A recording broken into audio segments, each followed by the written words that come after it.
everyone, it's me, Sean Capri. I'm glad you're here because you're listening to the most horsepowerful podcast on the internet. It's the Xbox Drive. I'm on a Skype call with my friends Ryan Turford, the meteorologist on the Moose, and Donnie, eat all of that hype. Reese from PSVG is here. We're going to talk all about that director_direct and a bunch of games that we're playing. So jump on into the Xbox Drive. No power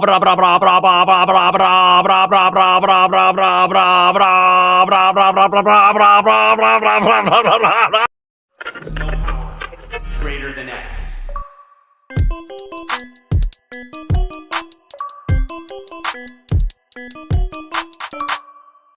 Hello, Sean Capri. I could see you in the corner, Ryan, just like face palming. What is this guy doing with the intro? Feeling silly tonight, my friend. How are you doing, my friend? I'm doing well. I'm glad you're feeling silly. It must be because of the weather, Sean, because currently it's a nice, cool, crispy minus 13 degrees Celsius here in Toronto, Ontario, Canada. Although with the wind chill, it feels closer to minus 20 out Donnie, there. save me. It's Donnie.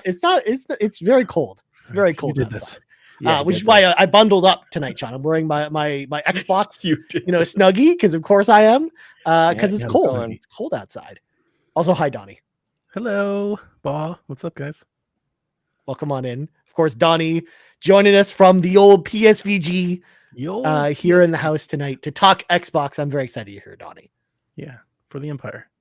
For the Empire. For the Empire. Yeah. Of course, this is the Xbox Drive where we talk about Xbox all the time. So let's hop right into the show without further ado. Let's clean the garage. So folks at home, if you want to support the show, there's a number of amazing ways to do that. Number one, if you're watching the live stream right meow over at youtube.com/carpoolgaming, or if you're watching the video on demand later, don't forget to slightly tap that like button, kick that subscribe button, and then let us know in the comments below what you're excited about in the world of Xbox in 2024. We would love to hear from you. Also, if you're listening on audio feeds, don't forget to hit that subscribe button as well. And then let us know in a nice Apple Podcast review what you think about the podcast. Or maybe, leave us a nice little Spotify rating. All that stuff helps the show grow. Or you can even also leave a comment on Spotify, because there are comments on Spotify as well. Also, if you want one big podcast feed with the entire Carpool Gaming cinematic universe on it, head on over to our Patreon, patreon.com/Carpool Gaming. Of course, we have all kinds of exclusive content over there, like the Patreon podcast for patrons podcast, BTS, and a whole lot more. Also, carpoolgaming.com is our website where we have merch, including an Xbox Drive t-shirt, as well as t-shirts from all of our other merch. And of course, all of our podcasts live there as well. So check us out over there. And last but not least, Sean, we've been teasing this for a while. We're still teasing. But we want to, of course, continue to put the word out. The future of Carpool Gaming, February 5th, please be excited. And that's all I'm going to say about that. So there you go. I just want to say there are people who know what the next chapter is, and y'all are walking a line. I see you, and you guys, careful. Mom. Careful, okay? Just be careful. Just take it easy. We're almost there, you guys. I thought it was me we had to worry about. There's people, if people are paying attention, it's out there. But I'm excited, Ryan Turford. Absolutely. Now, we shouted to Drellesh in the chat, by the way, Sean, who says, I need more weather, please. The Xbox. Not a chance. I'd rather tell you that, did you know that in Bluey the cartoon, there's a hidden long dog in every single episode, but it's hidden. It's like a little game, Ryan. You can go and find that. I'd rather distract you with that and tell you that I was playing Prince of Persia up until the very second we came on over here, just so that we don't have to talk about whatever you were going to go on about. Nice. Well, I mean, actually, I was going to transition to one last thing. Fantasy Critic is happening. Of course, signups are closed at this point. But Sean, you just had your first your Fantasy Critic draft. Yes. It just happened. Just before this, I have to give a shout out. We shout out to Yon32 who organized League A, which I'm in. We've got 3 full leagues. We've got like 36 people, an all-time high for Fantasy Critic for Carpool Gaming. Very cool. Lots of people engaged. A lot of people who are going to be celebrating games coming out for the whole year. So it's not just about the draft. It's kind of like a year-long commitment, which was very fun. And these kind of things, you pick games that you're thinking are going to score very well, but it's first come, first serve. You don't know what other people are going to pick. You don't know that Cwagmire is going to come out of nowhere and pick unannounced Mario Kart game, unannounced Super Mario 3D game, unannounced Animal Crossing game, unannounced Monolith Soft IP. I think there's one more in there that I'm forgetting. Oh, Metroid Prime 4, of course. Right. Dude, going after my heart. And we're all trying to get Final Fantasy VII Rebirth and whatever else. All these, Persona 3 went up really high as well. Yeah. And he's just doing his own Unannounced thing. Monolith IP, as in it can't be a Xenoblade game. Exactly. So I counterpicked that sucker. That is way out there on a limb. Yeah. You better believe I counterpicked that one. I mean, there's no way in heck that they're even close to actually bringing out a new game, let alone a new IP at this point. Well, we'll find out. Xenoblade game. We'll find out. Actually, We'll find out. I'm pretty sure we've heard that they've been on the Export. record saying that their next game is a new IP. So I think wow. that's actually accurate. Can you imagine though? Because They they've would said know. that I in don't interviews. keep up with them as much. Yeah. Well, I 'Cause just want to quickly say thank you to Yon32, also known as John32, but we do our J's, our soft J's around here. Of course. Marcus O'Neill, Drellesh, and Hambone Yanni for setting up this fantasy critic. Up out of nowhere, the behind the scenes work is phenomenal. These guys are working around the clock to make sure that everybody had a great time. So thank you to you guys, and thank you to everybody for signing up. We're in for a weekend of great picks and celebrating games all year. That's I was gonna say I'm in League C. I'm very excited. Tomorrow night is my draft, Sean, and I'm ready to defend my crown because Yon32 is already coming for me. He's like, I'm coming after that crown already. I have this. The sights are set, Sean. The targets are out there. People are excited to try and take me down this year, apparently, for some reason. But I guess we'll find out. What happens. But anyway, Sean, we should probably grab our 8 tracks, pop them in. It's time for the playlist because you talk about the games we've been playing because you were already transitioning to that, talking about Prince of Persia. So Can't help it. Donnie, since you are the guest tonight, I'm gonna actually ask you first. What have you been playing, my friend? I've also been playing Prince of Persia. Yeah, it's incredible. Yeah. I love it. I played Pal World today, like the 10 million other people. Yeah. That was fun, sort of, kind of. So do you want to talk about that, or are you going to talk about Prince of Persia? Do Pal World. I'm so fascinated with this game, dude. I have not followed Pal World. I've been following it like its release, but I have not been tuned into what it is. So I was surprised when I booted up to find it's a survival game, because I watched the trailer and they're like, it's Pokemon with guns. I was like, okay, we're gonna have an RPG with guns and Pokemon. No, it's not. Nope. It's a survival game. It's 100% a survival game. Yeah. It's like Valheim, or like the kids would know, like Fortnite Build or whatever the new thing is called, right? It's that with Pokemon. So if you wanted to play like Valheim meets Legend Arceus, you are in for a treat. But it's also in beta, so it's janky, like real janky, which is not a stone to throw at a game that's in beta, right? It's not out yet. It does have what I would call like general blandness, like mobile game kind of bland looking assets. It's like Garrett Bland's alter ego, like not Dr. Bland, General Bland. General Bland. Charge of but 7 armies. I will say that I played it on the Ally, and I had issues. I had issues with the frame rate. I had issues with the mapping of controls. Not necessarily the controls, but like things weren't labeled correctly in the game. So I was like trying to figure it out as I go, like what button does what. Playing on the Xbox console, all of that went away. Everything is labeled correctly, and so it's a little bit more optimized. I was like, okay, playing it, I do like survival games. I do play Valheim. I do play Moria. So like this is kind of a little thing that I get into from time to time, and it does the same thing. Right? It's a tree puncher. You go collect wood, you collect rocks, you build a bench, you build a new thing, you build Pokeballs to go catch pals. Your pals are like running around the world. They're very Pokemon-like. And I don't think it's ever going to get old, the viralness or the viral look of somebody hitting a Pokemon with a bat. Like that kind of is its own thing. Like when you just pull out a machine gun and shoot a Pokemon, you're like, this is something, man. Like this is something for someone. I don't exactly know who. It's cool that you can have like shared servers. So like Minecraft, you could get on there with your own server, private server with your friends, and you guys could build your own Pal World. It's interesting. I think there's something there. I think it's good. Like the bones are there for something. Do I want to play it right? Do I want to stop playing Persia to play this right now? No. Yeah. If this game gets a big update and comes out of beta in a year and people are talking about how it's better, do I want to play it? Yeah, kind of. Yeah. Because again, I want to shoot Mewtwo with a bazooka.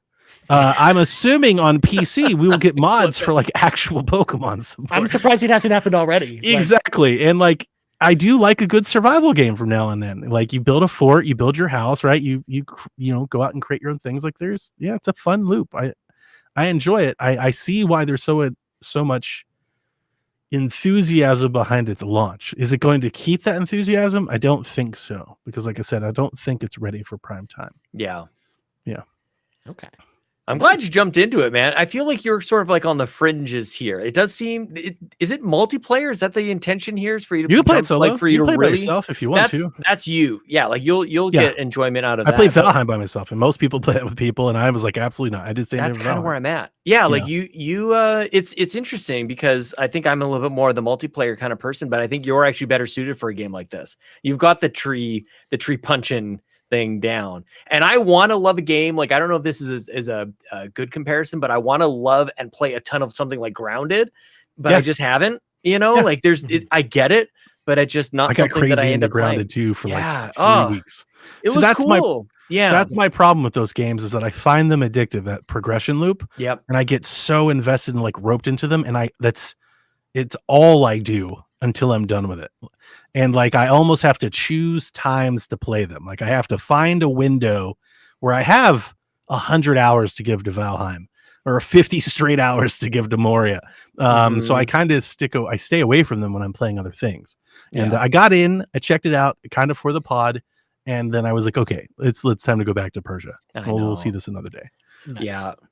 Yeah, that actually, like, I have a similar situation with myself with something like Civilization 5, where like I know that I can sink like hundreds of hours in Civ 5 just because I can, because I'm that person.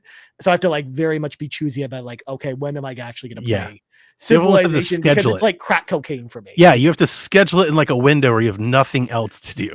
Yeah, like it's ridiculous. Like Sean, believe me, if I like fell down the rabbit hole with Civ one day, like that would be all I'd ever play till the end of time, probably. Sorry, I'm just a little distracted thinking about you on crack cocaine. So look, I'm old. I don't know if hardcore that's junkie the correct over terms here or not. So Damn. I mean, yeah, PSVG but I'm actually glad that you reputation jumped into it precedes as itself. well, Donnie, because I'm glad to hear your perspective, because I'm someone that was interested in this game until I saw that it was a survival game, and that kind of instantly made me not want to try it, because I know that I personally am just not that type of person. Like I have fun with some of those games, like Lego Fortnite, for example. I had fun with playing with other players, but like for me to get enjoyment out of survival games like that, like I have to play with other players. And even then, like I don't get too invested in, like when we played Grounded, Sean, I thought that was really fun. Super fun. The couple nights we played it, but I was like, I will never go back to this myself. You can tell this one's real early. Like I said, it's a janky, but like it's also like the onboarding. You kind of have to look for what, like there's like a little checklist of what you're supposed to do in the corner, but like it doesn't necessarily tell you how to do anything. Like there's not. It kind of feels like this is a beta for somebody that's maybe played some games like this and kind of has an idea what you're doing. If you have no idea what you're doing, I could see you being lost. You know? Yeah, it kind of reminds me of when Minecraft was in beta, because no one really knew, because it didn't have any of the recipes in the game or anything like that. Yeah. So like people had to figure all that stuff out. And then the like wiki guides upon wiki guides appeared for that overnight pretty much. So I imagine it's probably something similar with this game too. But I mean, it's very popular. Many people are playing this game. So 1 million people and playing on Steam in like its first hour or something. That's insane. Yeah, seems like a You great know how get many for Game games Pass. wish they could sell 1 million copies? Yeah. There's thousands of games which they could sell 1 million copies in 5 years, let alone in like no kidding. Like the thing. New took off. IP as well. Like it's really, and how many times do we see like a Pokemon like kind of thing, like something trying to be Pokemon and doesn't quite hit it. You know, and this isn't that. It doesn't like you're still capturing Pokemon. You're still beating the snot out of them. And It's a survival game with like a Pokemon collection layer on top. Yes. Yeah, that's a good way to. That's because I was watching our good friend Console Kato stream for like 6 or 7 hours or something. Every time I went back to her channel, she's still going. She seemed to really. That hook enjoy is it. there though. I saw it. Like it's Mhm. there because like when you capture your pals, you can like make them work and like they can do and like that whole. It's that progression loop, and I think that's the same thing with the Civ. You get into the Civ and you're like, oh, another day, another. Let me finish the barracks. Let me just get this mountain. Let me get my culture up so I can summon Elvis to go and take over the distant lands. That progression loop is addictive when you just keep building and you keep building. You're like, all right, I'll just get till my base is done, and then somebody invades you and you're like, I'll just finish them, and you just keep going. Yeah. I love that though. I love discovering games like that kind of get you and you're aware of what it's doing because like we've been around for a while and you're like, you got me. I love that. You know? I was playing with my son. I was showing him the ropes because I thought he would like it a lot. He's definitely the more Pokemon of us. And I was like, okay, that's enough. I need to turn this off or I'm not going to turn it off. Like I need to get out while I still can. I'm not addicted. I can quit anytime I want to, right? Crack cocaine, Ryan Turford. 100%. That's the way it always turns out to be. Just a little taste. Good God. Well, in Game Pass, there it is. It's funny how there's got to be a lot of traction for this in Game Pass.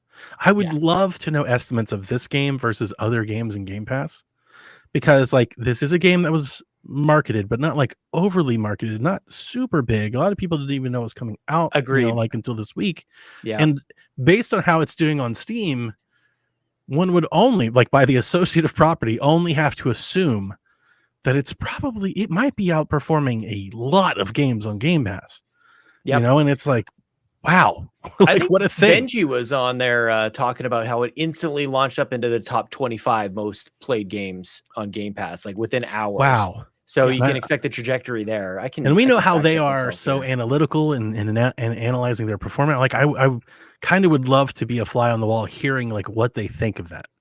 You know, because you got to think they paid much less money like for this game than they did for, you know, all the EA games and all the third-party game, all the other games that get in. Like, no, it reminds me of what happened with Baldur's Gate, where Baldur's Gate 3, same thing. Like there was like barely any hype going into the release of Baldur's Gate 3, but it just so happened that they did a press conference where they're like, "Ah, you can have sex with a bear," and suddenly it became this huge hit. And that was almost a game that could have been on Game Pass at one point. It reminds me of Sean. He talks about a lot. I've heard over the years. You know, picking Titanfall over Destiny. There's like there's the viralness that you can't replicate, and Palworld seems to have some of that viral magic in a bottle at the moment. Nice. So I like how that tweet you just showed, Sean, by the way, from Benji Sales had like 500,000 people viewing it. It's ridiculous. Dude, this game is huge. It's massive. So I'm glad, Donnie, you played it because you know it's good for us to chat about. Yeah, that's exactly why I played it. Art is I was really, always wanting to play it, but that is why I jumped in today. Yeah. Oh man. I mean, it knows exactly what it's doing. You know? And there are a lot of people I saw on Reddit because we had somebody in the Discord that was like, I wonder if Pokemon's gonna like sue them, and I was like, how could they? I saw on Reddit there are a lot of models that are very like Pokemon inspired models of actual Pokemon. Oh, like, definitely. Even this one that was just showing, and you're like, okay, there is some likeness here. I don't know. I'm not gonna claim to even know what the hell, you know, copyright infringement claims or whatnot, you know, like they've got their own names and their own stuff. So like, I don't know if you could say it's the same, but like it is close. I don't know. It is close. We'll see. Yeah. We'll see. I like it. I want more of it. Me too. I want more of this. Yeah. Yeah. Here I am. I'm like, I'll wait for the PC mods to actually put Cubone in the game, and then I am all in. You're just gonna shoot a Cubone in the face with an assault rifle? No, me and Cubone are gonna shoot everything out. We're gonna take over the world. Because you can also like ride the Pokemon, like some of them fly or like run around really fast and stuff. I saw a lot of them actually help you with a lot of the survival stuff. Yeah, and stuff too. Yeah, so it's like it's if you were expecting a Pokemon game, if you watched that trailer like I did, and they're like it's Pokemon with guns. Yeah, it's not. It's nothing like a Pokemon game. Like from a design wise, it's not even remotely the same. Yeah, because that was and I mean it's an easy thing to miss because like the game awards trailer and as well like the Summer Game Fest trailers we saw for this game, that's really just what they showed us. So yeah, we just it worked. That's what the game was going to be. It completely worked because like honestly, I saw that I'm like I didn't even find myself asking the question, what is this game? I just knew I wanted in. Pokemon with guns, I'm in. It turns out it's catchy, it's memorable, it sits in your brain. You know, it's an easy thing to do. They know what they're doing. It's a good viral marketing scheme. Totally. Yeah. Nice. Yeah. Don't go too deep on it. Just the concept. Good enough. They got us. Don't do anything they'll get us sued, right? Like you can only cover the song for 12 seconds. Yes. You got to pay for it. Well, and it's up to like, you know, all the media will say what they would want to say anyways. They're not going to say Pokemon with guns, but we sure as hell will. And that's all they need, you know, 100%. Us and the IGNs and the whoever else, the ones with actual reach. So good for them. I like it. More blatant ripoffs. It reminds me in a certain way, though. Remember when we first saw, this is more of a Nintendo thing, but the first time we saw Genshin Impact and was like, oh my gosh, this company is like completely ripping off Breath of the Wild. And it's like, no, not really, you know? And that's what I kind of meant with like that mobile, like, that mobile game like look and feel. It definitely the first when I booted up, I was like, oh, so like Genshin, like it's Right. the first thing I thought of. Yeah. Oh, okay. Yeah, I can Yeah. see it. Yeah. Yeah. Exactly. Nice. Yeah, it's Powell. probably a similar situation too. They're like Foam Stars versus Splatoon. We're like, Good call. they Yes. had, like an interview with the developers this week of Foam Stars, Sean, and they came out and they're like, yeah, I don't know why people keep comparing it to Splatoon. It's completely different. And I'm just like, we wish you'd stop comparing. It's like, well, then stop making it. Like you're making a Splatoon clone. It literally, exactly. I'm just like, we know what you're doing. Befuddled by that quote. I'm just like, well, all right then. But anyways, you guys also played Prince of Persia. I know you're excited to talk about that as well. I love it. I mean, I Same. talked about Sean yesterday. I've talked about PSVG. I almost feel like I'm redundant here. I'll talk about it on Shack again. So anybody that's following me around this week, I apologize. But I would just say I would try to shortly surmise that I love it. The quality of life and what I call casual features that it's added to a Metroidvania has changed. Like I never want to play a game that doesn't have like this kind of user support. And like that may be the biggest takeaway that I have. I think it might be my favorite Metroidvania game. I've got to like finish it and all that. There are certain things like I'm not as tied emotionally or at the musical level like I was at Ori. Yeah. But I think the gameplay is better. I think the platforming is better. The combat is similar. But the platforming and the level design, I think, is on another level. I do really enjoy the artwork in the game as well and how many different environments and things there are. But Metroidvania has never been my thing. So nobody take my opinion as like any sort of expert one. It's not my favorite genre. I've typically always kind of, my biggest issue, honestly, maybe my biggest pet peeve in all video games is feeling like I'm wasting time. For the amount of time that I have to play games, to play all the games that I want to play, I don't want to feel like I'm wasting my time. This is my number one issue why I don't like roguelikes. Any game that like sets me back at the beginning, it's like, try again. I'm like, F this game. I'm not doing this. It's my biggest issue. And a lot of Metroidvanias, I get very anxious. I'm walking around feeling like I'm lost. I don't know if am I going in the right direction? Am I not going? I understand that that's the fun. There's people that's like, go figure it out, go explore. But I like that comfort in knowing that I'm literally not about to walk across. There's a lot of games that are really big right now. Like they're huge. I don't want to completely waste hours at a time going in the wrong direction. And this game, I'm playing with the guided mode. It gives me an icon to aspire to without showing me how to get there. I may not have the upgrade to get there. I may not open the path to get there, but I generally know where I should be trying to get to at any point in time. And you know what that has done for me is given me the peace of mind to explore the rest of the Go map. the other way. Mm-hmm. Yeah. Like it's literally just having that peace of mind. It's like, okay, I know I can go there, but I haven't finished figuring this out yet, so I'm going to stick around. I have never played a Metroidvania in this point of view, in this mindset before. Mm-hmm. Yeah, And the that closest one would be has like changed Metroid the way Prime. that I play these. Like Metroid Prime would be the closest comparison because it also has like that kind of guided mode thing as well, where it's like, here's your next objective on the map. And I've always not loved going to Metroid show Prime. you how to get there, and you just choose whether or not you want to go explore and then go do it. Like I felt like the same way about that as the guided mode in this. Did you stop playing it, Ryan? I played it a little bit this week, but as you'll learn in a second, I played a lot of other old games this week because this was very much like I didn't have a lot of sit down time for games this week, so it ended up just becoming like old game week this week, which I'm excited to talk about. In a second when you guys are done talking about Prince of Persia. Well, I messaged Donnie sometime this week, and I was like, this could be the game that gets me into like a Rogue Ally or one of these things, Steam Deck or something like that, because I can't stop thinking about this game and I want to play it like for the first time.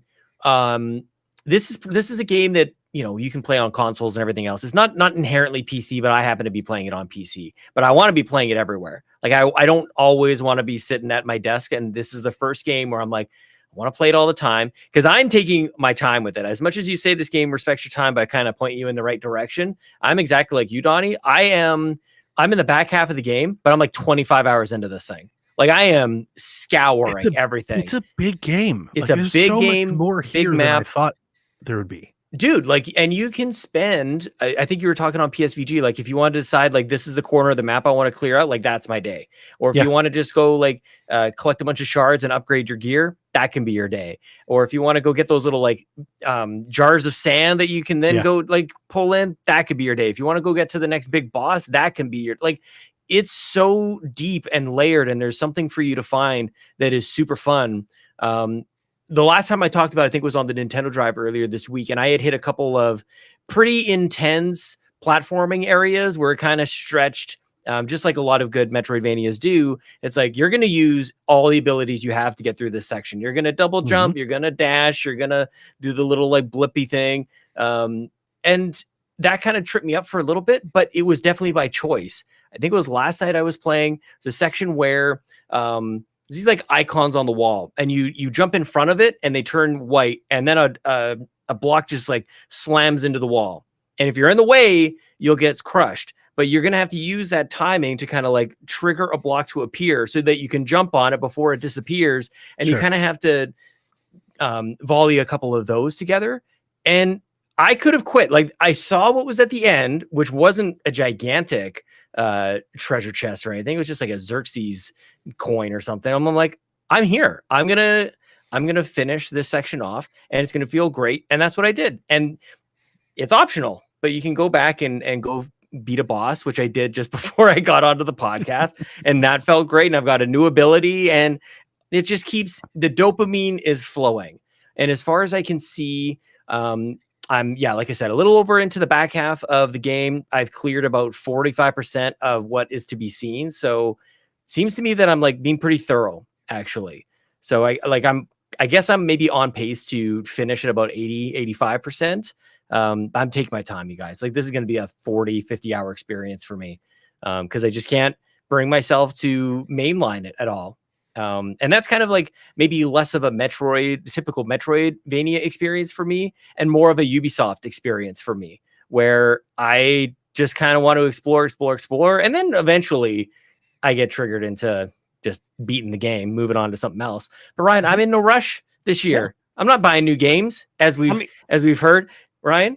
Well, if you play too much, Sean, then you will just run out of games to play, and then you'll be forced to buy new games. And we can't have that. Can't buy new games. Definitely not. But we found a new wrinkle, which we'll have to talk about on the Nintendo Drive. While we were on the Fantasy Critic, community member Darstridius asked me, what if you buy some hardware that it includes a game? And I think that's going to have to be allowed, because I might be building a PC later on this year. Yeah, you don't have a choice. Like it's either that or like, building a PC, for example, Sean, that's a perfect example of something where it's like, well, my last PC came with Marvel's Midnight Suns, and I'm like, well, I can't not get my new PC this year. I just got a new PC. Yeah. So see, there you go. Because I might need a new keyboard. That's what brought it on. Right. Yeah. Or if you buy like any other console that comes with a game, like, yeah, of course, I feel like that counts. Now, I would argue, Sean, if like Nintendo were to, for some reason or another, and I don't think they're going to do this, but if for some reason they decided that this is finally the year for the N64 Mini, and you were to buy the N64 Mini, I feel like that would count as buying a new game, because that's not really like hardware you really need, Sean. I love that this ruse continues. I know, right? It's gonna be all it's year. Just like Sean's just like, hey, we're not buying any games except the games on Game Pass, except the games that come in review, except the Switch games. It's like, except that's not buying those PlayStation 4 game. Like it's absurd. This is the fine print of this thing is insane. Of all the people to be ruffling feathers like you are right now, Donnie, I feel like you of all people would understand that it's not about really. You're like the IRS tax code with this proclamation. You just got loopholes everywhere, like everywhere to get through. That's the best part about it, though. That's great. That's why I love this. It's gonna save you a lot of money in the end. Look, this is gonna get very tricky. Number one, I get emails almost every single day that tell me like, this game's on sale and your wish list is on fire and everything is great, and I got to ignore those. That's where it's the real challenge here. So Black Friday and holidays next year, it's gonna be hard. Sean, Sweet Hangs, so many times we got together and just peruse the stores and load up the carts, and that's what I mean. Throw 20, but it's so fun. It's so much fun. Oh man, you join in, Sean. Join in. That's how you're gonna get me. That's how you're gonna get me. That like talking like it's not about like, oh, this game's coming out, like whatever. Like guys, the games, whether or not you played it or not, it doesn't matter. That's not how I've been buying games. Yes. Hold on. It's the 10 for $12 Exactly. kind of. Sean, the fanatical mystery 20 ticket. Dude, you I never get the know. emails. You don't know what you could get. It could be emails. anything. It might not could even be be a game anything. at all. It could be a word perfect or something. Word perfect. I Yeah. love word perfect. Yeah, exactly. That doesn't Or count. copy- That's software. That's not games. Yeah, it could count. You never know what's in there. It could be anything. It could be literally anything. Oh But, man. Well, John, I feel like I'm in the same boat as you because I almost don't feel like I need new games because all I played this week was old games. Oh. And here we go with Brian's old game palooza, starting with a game I beat this week, Sean. Bill and Ted's Excellent Video You Game did Adventure not. for Awesome. the NES. Of course, this is an LJN published game, so that's the that seal the of rainbow quality one? that you needed. Yeah. They're Rainbow the company logo. that published Maximum Carnage, which is a great game. Sean and I both love that game, but they also published the Uncanny X-Men for the NES, which is one of the worst games ever. So, Aw. Bill and Ted's Excellent Video Game Adventure is not excellent. This game is terrible, but I felt the need, Sean, because I've been doing this thing for a long time, for a number of years now, where I want to actually beat every game that LJN published.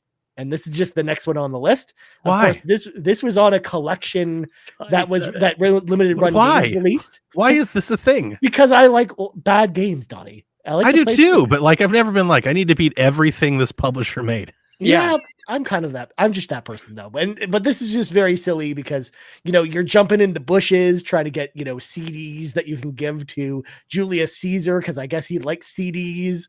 And then you've got these coins and you got to like navigate through like time space to get the phone booth where you're going. It's just like it's everything that I like about Bill and Ted, but it's just not executed well, which makes me. What about very sad. Socrates? Is Socrates in the game? Socrates is not in the game because it's not the same historical dudes that are in the movie. It's different historical. Didn't have dudes. the different. licenses. Couldn't get Yeah, the exactly. IPs. You got you've got Cleopatra in this game. You got Rembrandt. You got a bunch of different Rembrandt. They need to be, but it's all text, I imagine. Like they can't convey the mispronunciation It's blips of and bloops. Socrates. Oh no. What they Yes. do, Sean, is they do like the mispronunciations in like the words in the dialogue. Of course, they like do. spell them out because way to go. there's these like long dialogue trees you'll go on in this game, and Sounds amazing. of course it's like spelled the way that you would think phonetically like Bill and Ted would pronounce these names. Sure, yeah. So yeah, The Xbox Drive. so that was game number one, Sean. I beat Bill and There's Ted's more. Excellent Video Game. There's two more. Thank Donnie. God In fact, Donnie's you know what, here. Donnie, you'll actually probably be excited about this one because earlier this year I put out a list of 10 games that I've decided I'm going to beat this year. This for the is in first time. addition to the LGN games. Yeah, I did. Well, the LGN thing is like a 5 or 6 year. You're making a lot of proclamations. How many proclamations do you have this year? You have But a then- list of proclamations? I have you a list of 10 games that I'm going to beat this year for the first time ever. Link to the Past, for example, is one of those games. But Wow. I know I've played it, but I've never finished it. But Donnie, you know what game I've played but never finished? Clock Tower 3 for the PlayStation 2, Oh, that which is what I'm playing right now. Not good. I actually kind of like it. I like it so far. I like where the It's story is okay. going. It's I mean, it's not as good as the first two Clock well, Tower games. it's way different. And I think No. that's what more or less what it is. It's Right. just incredibly different from the other Clock Tower. No, but it really reminds me of like PS2 Capcom horror games, like the PS2 100%. Resident That's Evil exactly games. what So that like game was supposed to be. that's why I'm actually like kind of enjoying this game because I like the Capcom's games. So I've only played it once, but I don't even know if I beat it. But I remember it being somewhat really like nonsensical, like story wise. I mean, yeah, it kind of goes all over the place. Of course, you play as a young 15-year-old girl who is at this boarding school, and she gets this letter from her mom saying, "Please, for the love of God, do not come home because like there's these killers and it's really bad here. Like you need to stay where you are or hide." Yeah, And then, of course, like immediately while she's reading this letter, this other girl from the school is like, "Hey, your mom's on the phone." So you go over to the phone and she finds that's no one's there. She's like, "Oh, I guess I'm gonna go home, even though my mom told me not to come back home." And wouldn't you know it, there's a killer on the loose at their house. So he has to try and escape from the mansion. But so far, so good. I'm enjoying this game, but it's very much like it's very different from the other Clock Tower games because they were trying to go in a different direction from it. But I still like it because they didn't sell. They were trying to make it is. something that would sell, and Yeah. I don't think it's good. But yeah, you can imagine me Clock Tower fanatic, loving it, buying that game day one, coming home to play it and being like, what the hell is this? Yeah, for sure. It's very, very different. But Was pretty upset at the time.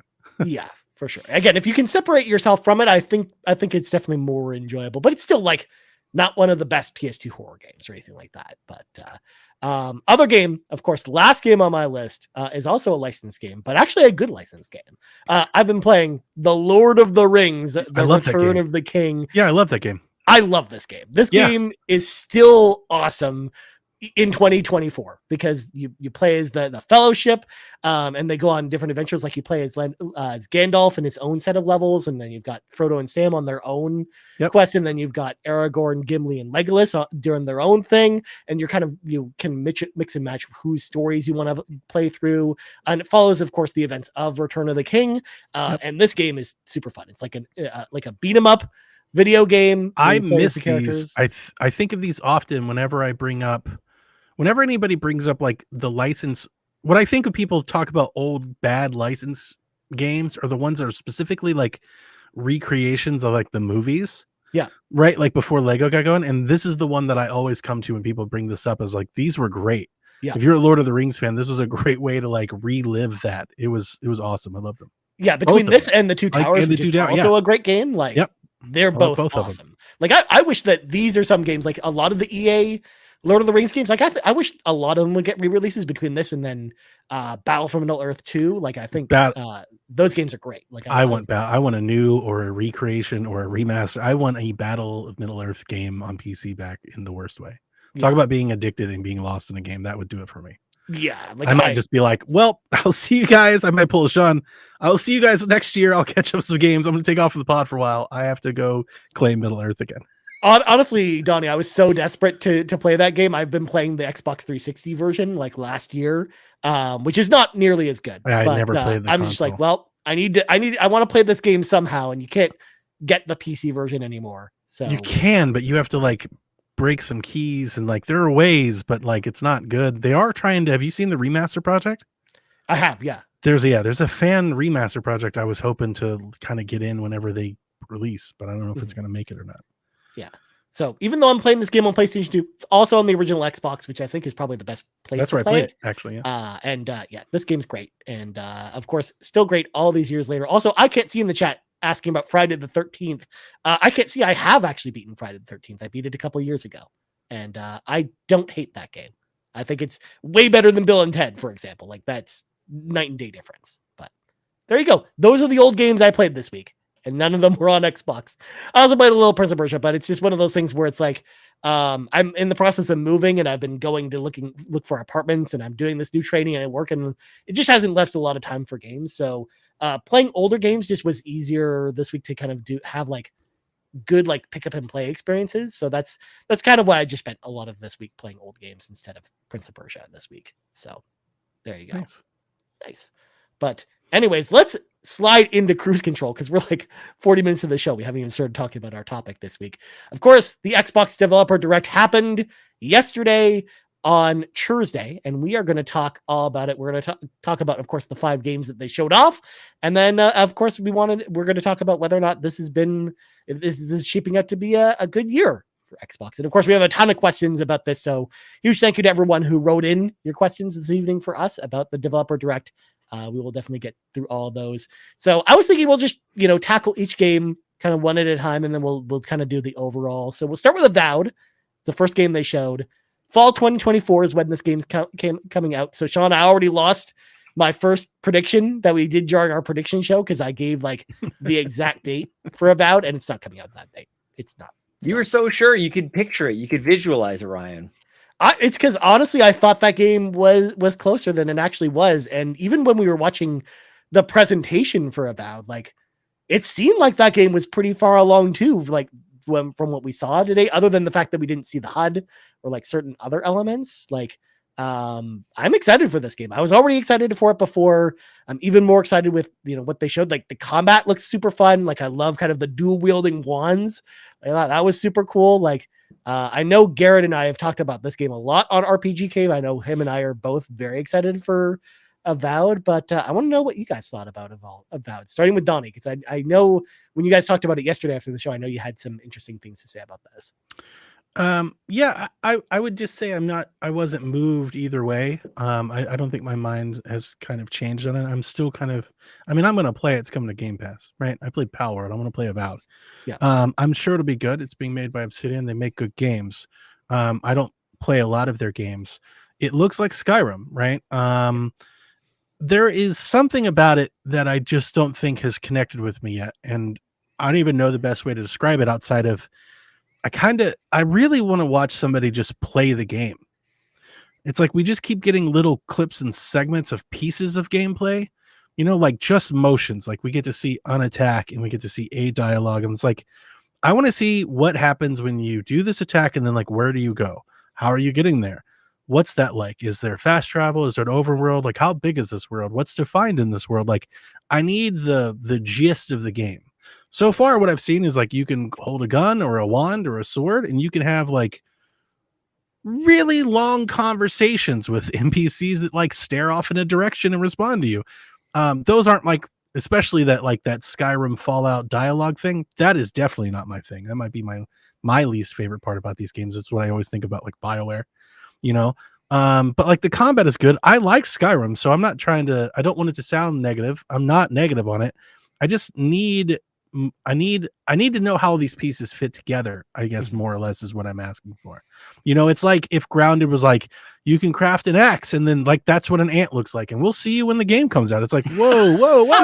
It's like I have so many more questions that I feel like are unanswered. So I think the game looks good.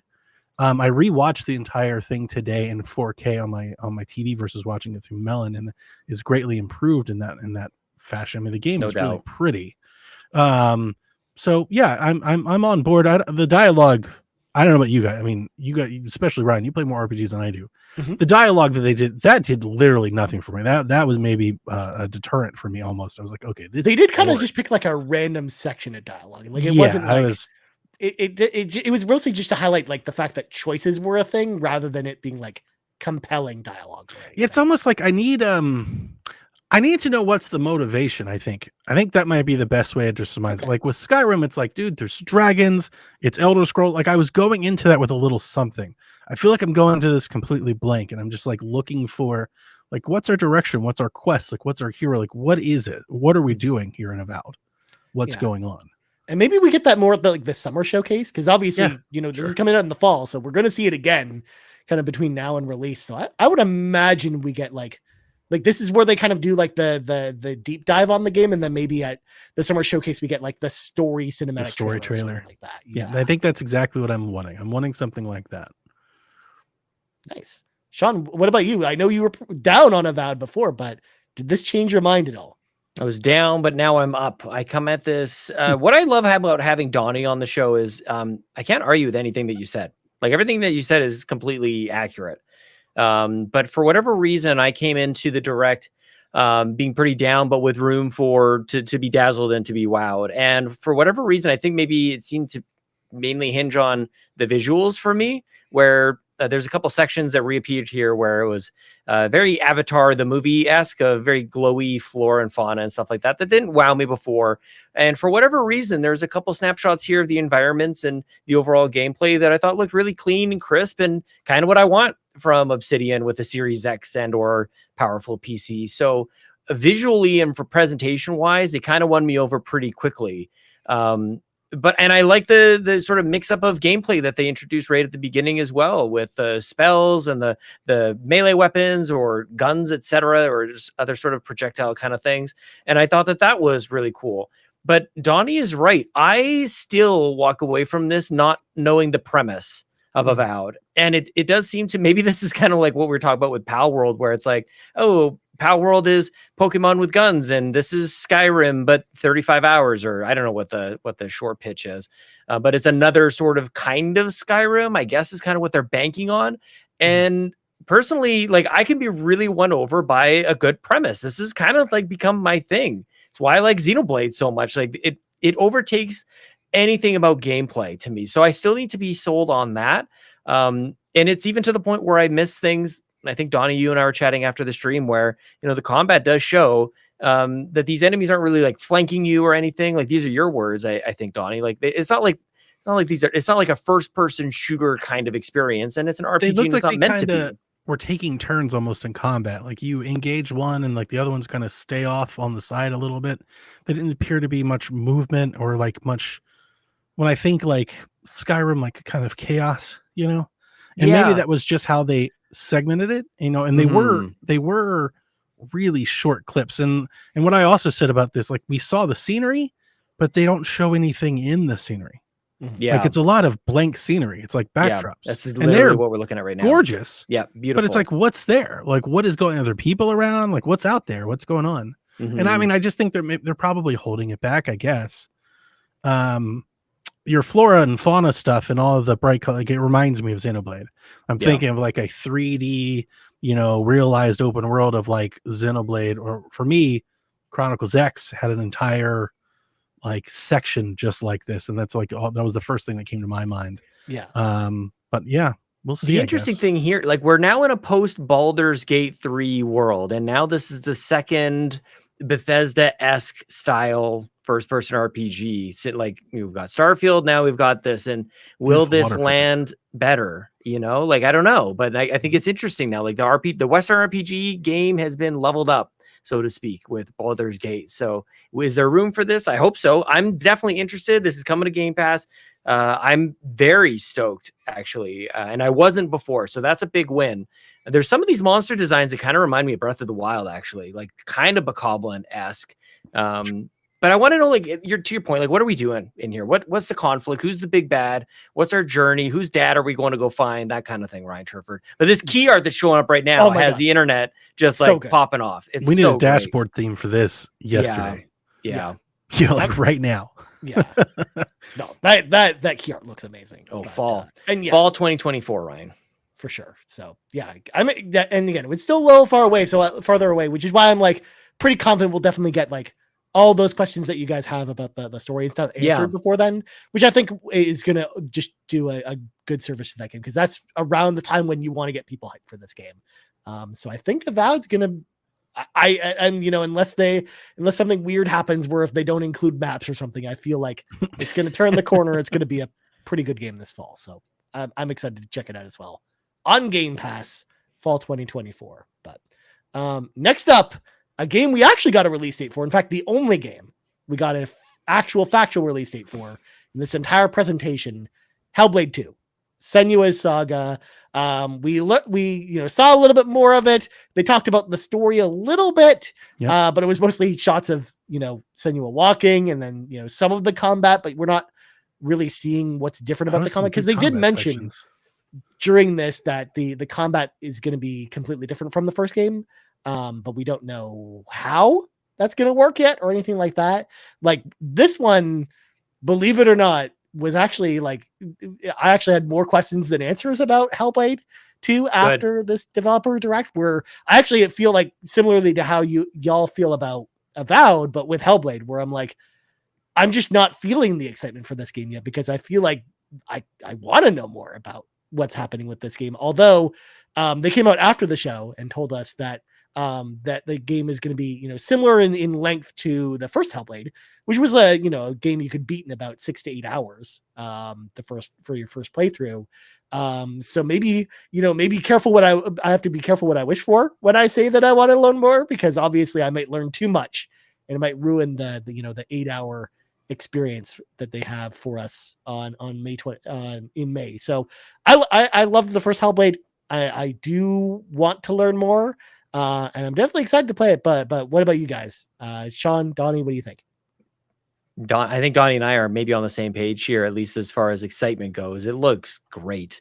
And they touched on it a little bit, but one thing I think I'm seeing people miss completely is this is a story about Senua and her journey through. Anything else around her is secondary. And I think the personal and sort of mental journey that she's going through is what I'm here for. I'm here to experience it. I'm here to look at how it's presented visually. I gotta play this game with headphones, and it's hard to convey that kind of experience. But the reason I bring it up is because that's what Hellblade 1 is about. Like that's why people connected with it so much. It wasn't like the combat was this or anything else. It was sort of groundbreaking in its immersion and all that. Like you can't convey that, I don't think, in a presentation like this. So May 21st, is that what we're saying? Like, May 21st. I cannot wait. And thank God they didn't take this thing and turn it into a 65-hour opus. Like, just let me play it and beat it. Who cares, dude? Like, let me actually complete this game. And like, I'm glad they stayed focused, because there's got to be the temptation to take all of the budget and the time and just make it something that the first game isn't. Just make it brighter, more immersive, that kind of stuff. So I'm stoked about it. But I know Donnie has been very high on this game, but maybe feels like it on an island a little bit. I do. Yeah, I'm very much feeling I've been crushed almost. I was in like a weird place last night. I've been crushed seeing the reception of this game. There's been a lot of negativity after this showcase for this game, and I understand based on the news that came out why. Like, this combat here is so good, but at the same time I feel like, and this might be to detriment to Xbox, and I feel like I just want to say, Sean, I think you and Seth were so right. You guys were saying things to me on the stream yesterday that I felt like I was arguing, and I think it was my bias, because I want to love this game so much. I love Senua so much. So about the connection to the character, like I have that. Like, I love Senua the character. I'm here for it. Like, on day one, I've been waiting for this game for years. So it might be clouding my judgment. All of the things that you guys said yesterday is all of the things that I've been seeing on Reddit, on Twitter, on YouTube, on podcasts. They're talking about God of War. And it's blowing my mind, because it feels like, I don't know where this came out of left field. It's just like, why did suddenly everybody think Ninja Theory was Santa Monica? Like, where did this overlap come from? Is it just because they're like Nordic? They send the thing and they're like, oh, it's that. And it's like, that's not what helped. This shot on in 4K street, like that shot, I'm telling you, go watch it if you haven't. See it on 4K on an OLED on your biggest panel possible. This game is utterly gorgeous. This game is going to stack up against any game visual fidelity wise that you've ever seen.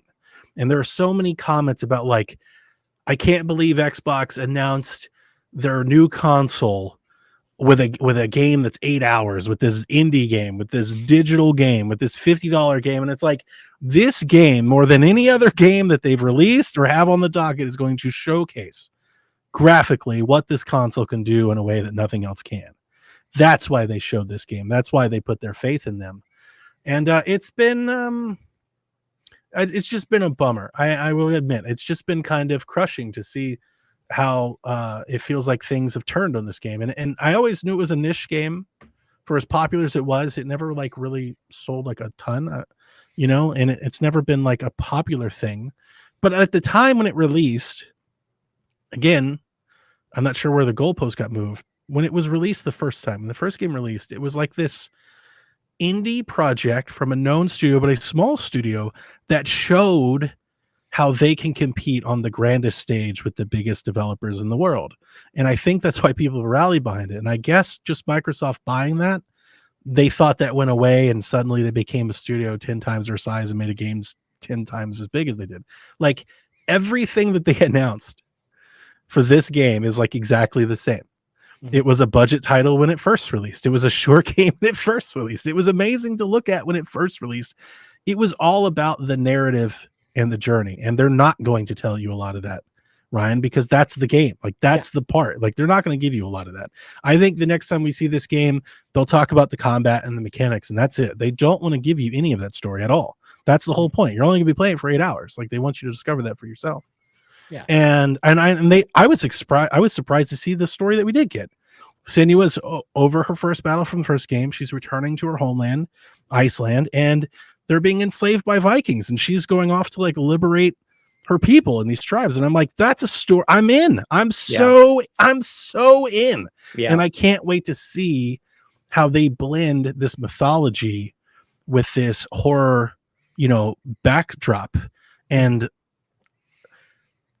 for all the things that's been said about this game online, it seems like nobody is saying anything about actually what was shown in this direct. And I think that's the part that makes me the most defensive. If you're listening, if you're hearing this, you're like, Donnie's being defensive.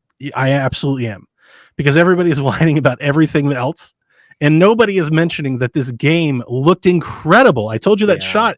If you see it, I mean, you talk about photorealism.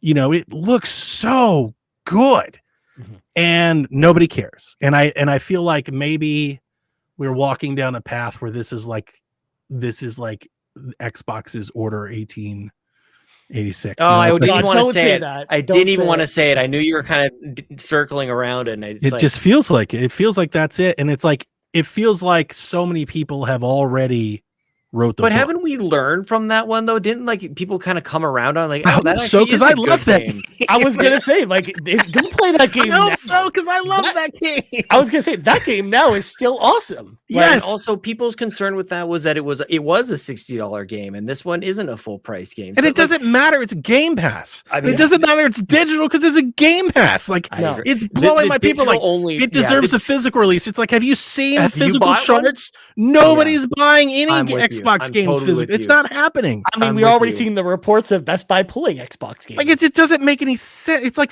it's these same people talk about how you have to get Game Pass, and then we can't buy the game. It's like, man, come on, fine, pick one. I know. I Lame. don't get it. Yeah. I will say, and I want to let other people talk. I don't want to just hog this. I do think there was a missed opportunity here from Xbox, at least with this presentation. I'm hoping that there's more to come, but I'm starting to lose hope.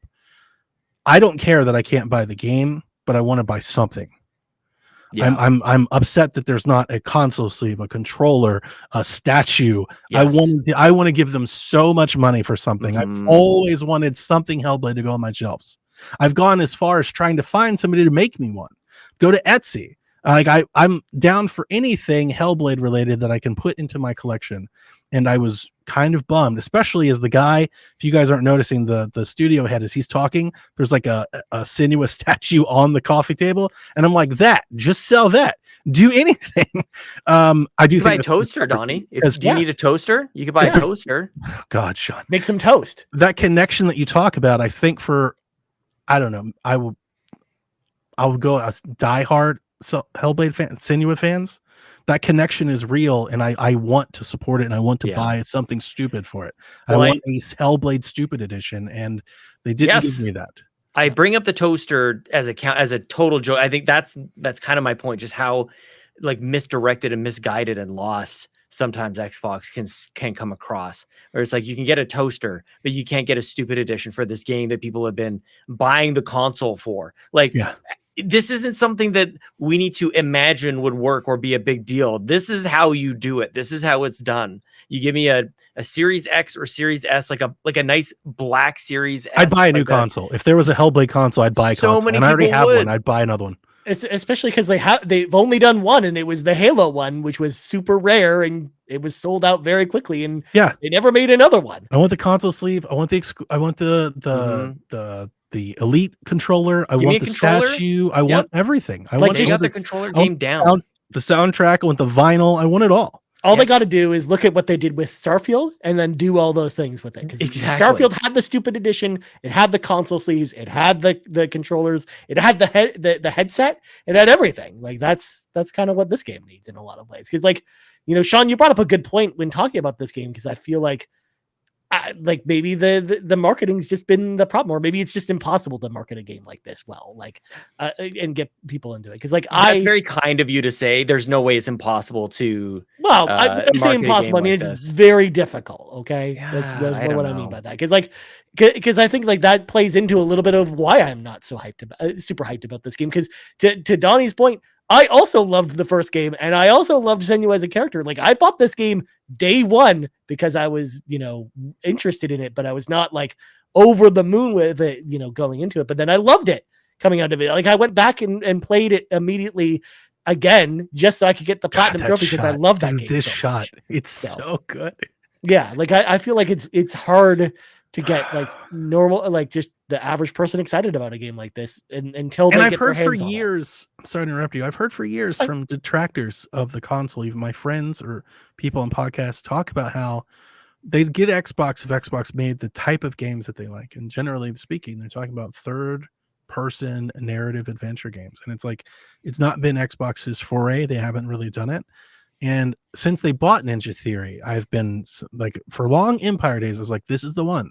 This is their game to insert into that mix and say, we've got one for you. And yeah, because of all the other news, it seems like nobody cares. Like I know I'm overreacting probably. But this was a niche game to begin with. I never expected it would to set the world on fire and like, be adopted by the masses.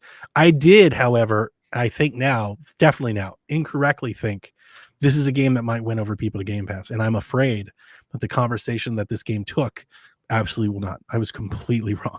Like in the face of Indiana Jones, I'm way off. I think we'll get to Indiana Jones. Very surprised on that one. Did a total 180 on that, even as an idea.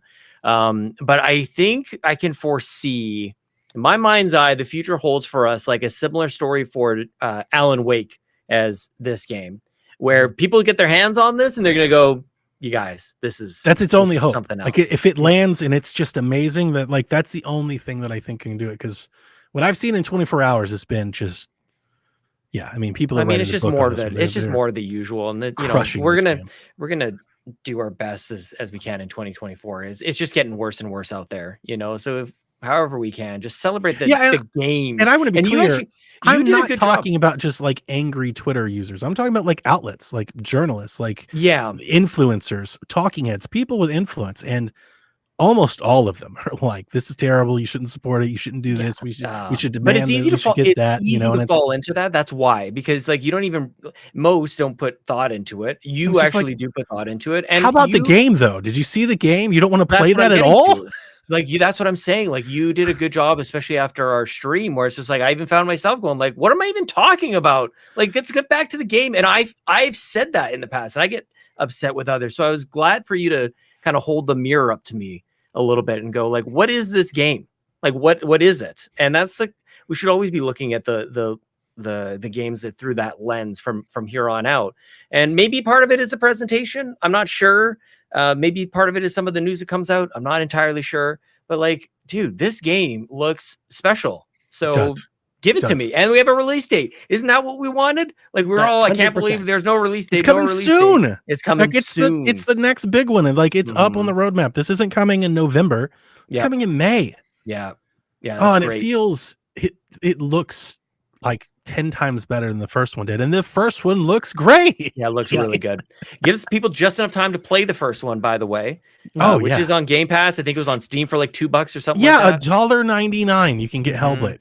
It's also on literally every platform. Even if you've already bought it, even if get it again. I have bought Hellblade in every variation that it's. I own Hellblade on Switch. Like I have bought all Hellblade. Anytime it's available, I've purchased it. That's why I'm saying I want to buy something big and dumb for it. Yeah. And that's my only complaint. Everything that they showed, I thought looked incredible. I can't wait to play it. Yeah. This is my most anticipated game of the year. Nice. Well, moving on from Hellblade. I'll just take the floor, I think, probably on the next game. Oh God, go. I don't know if you two have anything to say about refresh this one. my drink now, just like I did on the stream. Yeah, we got Square Enix come out, which I people ahead of time were like, after listening to our show last week, Sean thought I was crazy for saying that Square Enix would be at the show, but like they were the one person that wasn't Xbox at this show because they just want to flaunt that relationship in a lot of ways and kind of show off to people, hey, just so you know, these RPGs are coming to our platform as well. So we got Visions of Mana. It's coming out summer 2024. Of course, I'm a big fan of the Mana series. They're great action RPGs. In fact, the last one, Trials of Mana, which was a remake of the Super Famicom game, was really, really good. But it just wasn't on Xbox. So I'm glad to see that this franchise is on Xbox. They showed us more about the game. There's some more of the combat, some of the exploration while you're riding around on your little companion, and just the fact that this game also looks very pretty. Not as pretty as Hellblade, of course, but very pretty in a cutesy kind of way. Feeling very much in line with the other games in the series. And I'm, of course, very excited about this game. I think it looks great. And why? Why? Because first of all, I love action RPGs. I love the previous Mana games, and this game looks like it's giving me more of that. which is exactly what I'm looking for. But it looks a little bit more refined than the last game, from what we've seen of the combat so far. And I'm excited to learn more about this game. This is a game that we've only kind of scratched the surface a little bit as to what we're gonna actually experience when the game comes out. We don't even really know like the combat style of the other party members that you're gonna get, or how many party members you'll have along the way, as well as what directions the story is going. So I'm interested to find out more, as well as if it's going to connect to any of the other games, because sometimes the mana games connect to each other and sometimes they don't. So I'm interested to see how all that stuff's going to play out. So as someone who's a fan of the series, this looks great. As someone who's obviously not who's not into these games, or just is maybe a newcomer, of course I think there is a barrier of entry there. That is a little bit harder to get kind of new players into this, but kind of very similar to how Tales of Arise, I think, got a lot of new players into that series. I feel like Visions of Mana has the potential to be that for the Mana series. So it's definitely one, I think, to keep on your radar for this summer. So I'm excited. Get hyped. Get hyped for Visions of Mana. Please be excited. I did draft this in Fantasy Critic, and I'm sure it's going to, review quite well. I just realized I was looking at the gameplay here. I look over at the screen and Donnie has actually stepped away. He said he was going to step away. So I don't know what I need to see from this game to have me intrigued, because I do want to try new things. I think one of my favorite sort of surprises was last gen was Dragon Quest Builders 2. Really good. I just don't know. There's nothing for me to latch onto here, and that I hate saying it, because like we want more games like this on Xbox. That's great. That's more, to me, that's the bigger story here than anything personal for me. It just looks kind of I don't know, kind of bland, like kind of typical, I guess. But it is beautiful. It's colorful, but yeah. No, that's totally acceptable criticism for this so far. And like I said, I feel like if someone out there is listening to us and they like Tales of Arise and you like games like that, then I definitely think like this is a game to keep it for gameplay wise. It's funny you brought that up twice. Like I think I think the stories for these games are great too. So that's why I think this way better than Dragon Quest. We just don't know enough about. We don't know anything about the story for this game, so I'm not commenting on it at this point. Yeah. Gameplay. They've only really talked about the gameplay, the action, or I guess, because it looks nothing like Tales of Arise to me. Like that's a really hard. That's you've drawn a big chasm for me to jump across for that. Like I don't see the connection really at all. Right. But anyways, don't explain it. So okay, move on. We're moving on, Sean. We're moving on. You guys talking about like the dragon, the Devil May Cry character and his coat and stuff. Yeah. The creator. The dude looked amazing. Great skin, great hair. He had a good. Of course, he works at Square Enix. Looks like Dragon Quest. Looks like a Square Enix character. Yes, this looks like Dragon Quest to me. Dragon Quest is more turn-based though. The art style is very, very similar to Dragon Quest. I'll give you that, but like, because I'm definitely not saying like the art style is very similar to like the Tales of series, but the combat is very similar to the Tales games. So that's just where I'm drawing the comparisons from. And but anyways, Sean, it's time to talk about everyone's favorite strategy game, Ara History Untold. Is it? It's coming in 2024. Of course, this is a 4X strategy game, very similar to Civilization. A lot of people who worked on Civilization worked on this game, and honestly, Sean, I don't know about you guys, but this game looks exactly like Civilization in so many different ways. Like, it really does. I mean, it looks like there's they're doing some different stuff. For one thing, they show off the fact that you get mechs in this game. That got me excited as someone who likes mechs. But honestly, this looks like a very similar 4X strategy game that you would expect from Civilization. So yeah, it was kind of like, man, can I invade like Paris with a mech army and like obliterate? And that sounded awesome. But then they kept going on about how like you can like rule with diplomacy and sell iron. I was like, never mind. Never mind. I quit. Well, that's a big thing in Civilization. You rule with diplomacy, or you can rule with like culture. Like you get the culture victory of everyone being like, you know what? We're all going to vote that you just win the game. Like that's a victory condition in Civilization, as an example. So like, it seems like they've got a lot of that same stuff going on here. But this is definitely it's interesting that they showed this here because this is actually a second party release. Because Oxide, the studio that's making this, they're not owned by Microsoft.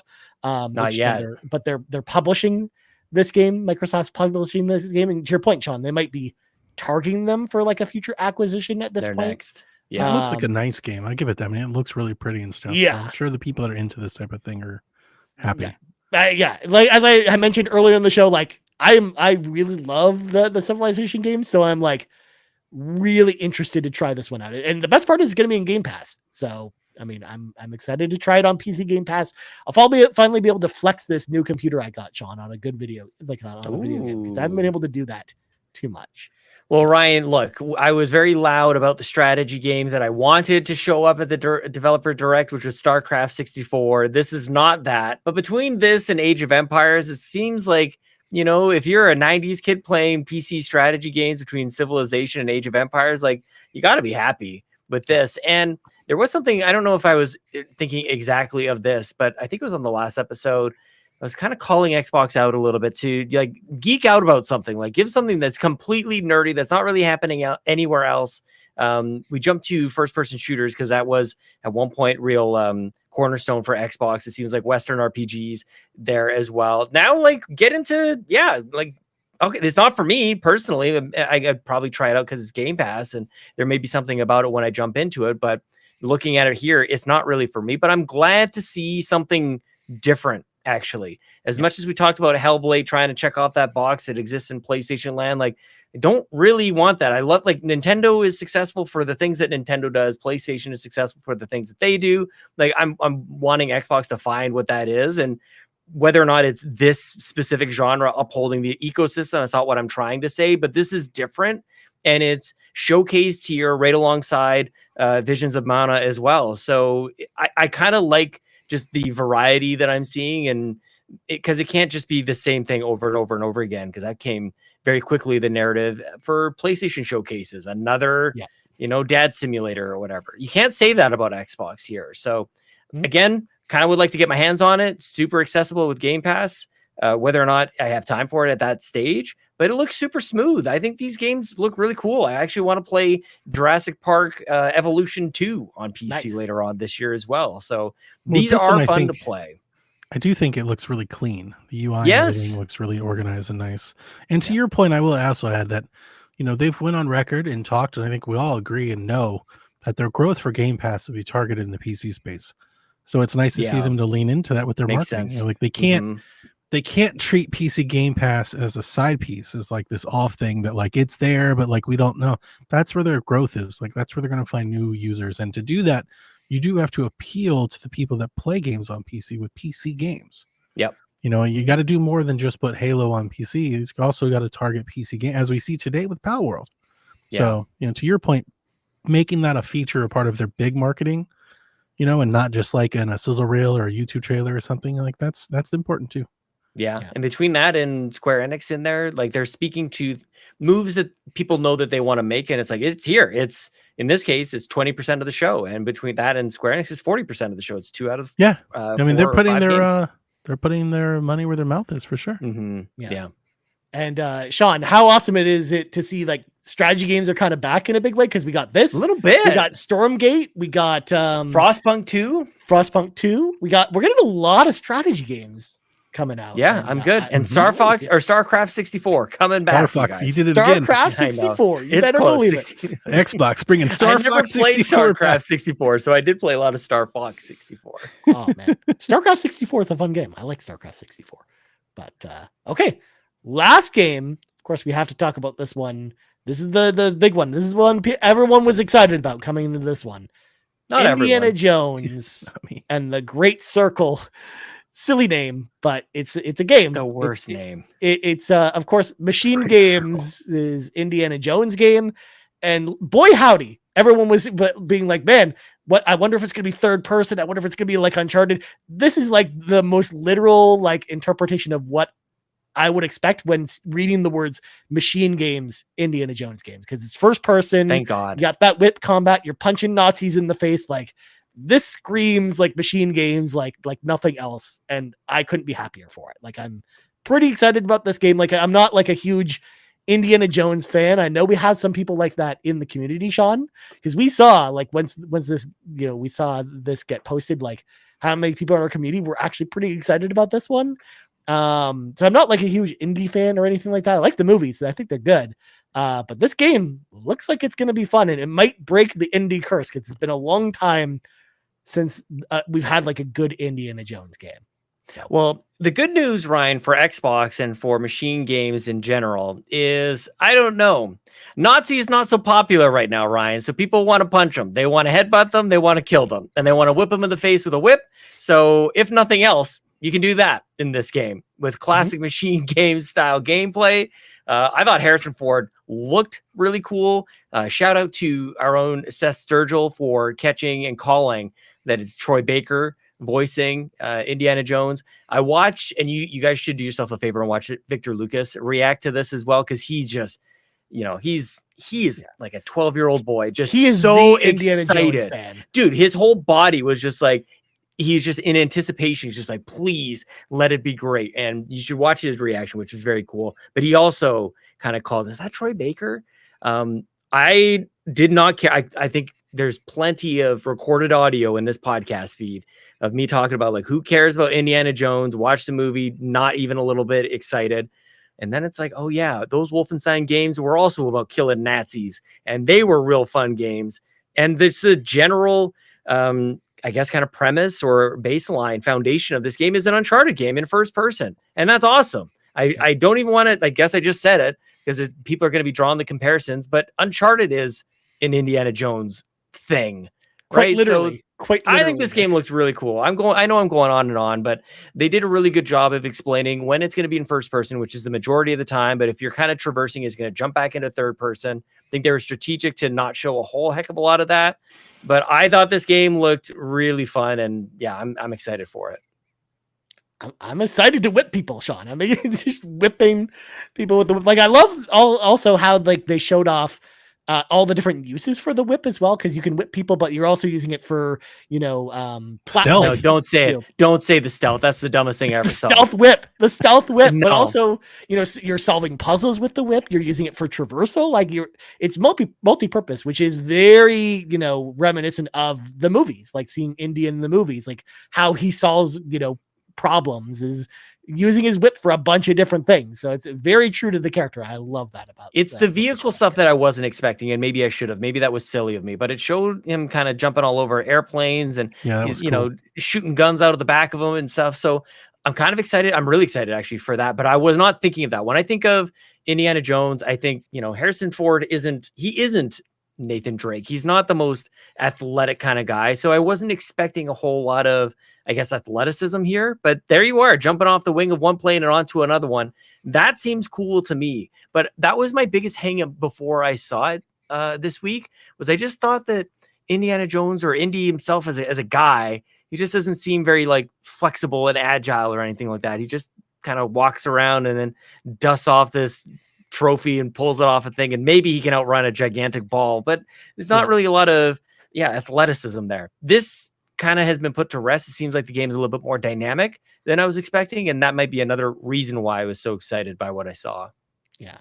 Well, especially too with it also gives us a new window into being able to see like younger Indy in properties, because one of the things I don't love about the two newest Indiana Jones movie is you've got old man Harrison Ford, who is even less agile than younger Indiana Jones. So it feels like he's walking around everywhere. Whereas in this it does feel at least a little bit closer to what you saw in the first three movies. Obviously you're correct, Sean. He's a little more agile than those movies, but it definitely feels like it's much closer in line with those than any modern Indiana Jones movie could ever appeal to. So yeah, but either way, it's coming out later this year, assuming it doesn't get delayed. We'll find out more probably during the summer showcase, I would imagine. And that's gonna be, I would assume, their big fall game this year is Indiana Jones at this point. This and Avowed is kind of like the big fall push from Xbox. So overall, those were the 5 games we got at the Xbox developer direct. So overall, like, did this do enough to give us a good glimpse at what's coming next for Xbox? Do we feel like they're in a good position with this being kind of the slate of games, assuming we don't have anything else? Of course, we also know we have Flight Simulator 2024 is another game that they didn't show here, but is coming this year. And I think there's one other game I'm forgetting. But I think that's really it. Oh, the Elder Scrolls expansion. We know that that's coming too, but none of us, we're not really the audience for that. Yeah. But I'm curious to know, guys, what do you think about the position Xbox is in? I'll start with you, Donnie. Yeah, no, I think they're in a great position if everything holds. Mm-hmm. I think something's going to get delayed. I think one of these games in the showcase is going to get delayed. I think it's between Avowed or I don't think Indie. I think Avowed might be delayed. I'm not sure, but I think they've just had so many delays. It's hard not to expect one. Totally. Yeah. So part of me is bracing for that. I think they're in a really great place with Game Pass and mix of first party. If you're in the Xbox ecosystem, there's a lot to look forward to. I think Wolf Indiana Jonesenstein looks really cool. I mean, I'm here for machine games more than anything else. It was a part of me, and it's probably just because I'm not that into Indiana Jones in the movie, but I was kind of expecting it to like not be a Harrison Ford lookalike, like kind of be its own thing. I guess that probably was the wrong reception because I mean everybody loves that it's Harrison Ford, but I was kind of thinking that like maybe they would create like their own video game, kind of like spin-off like franchise of the universe.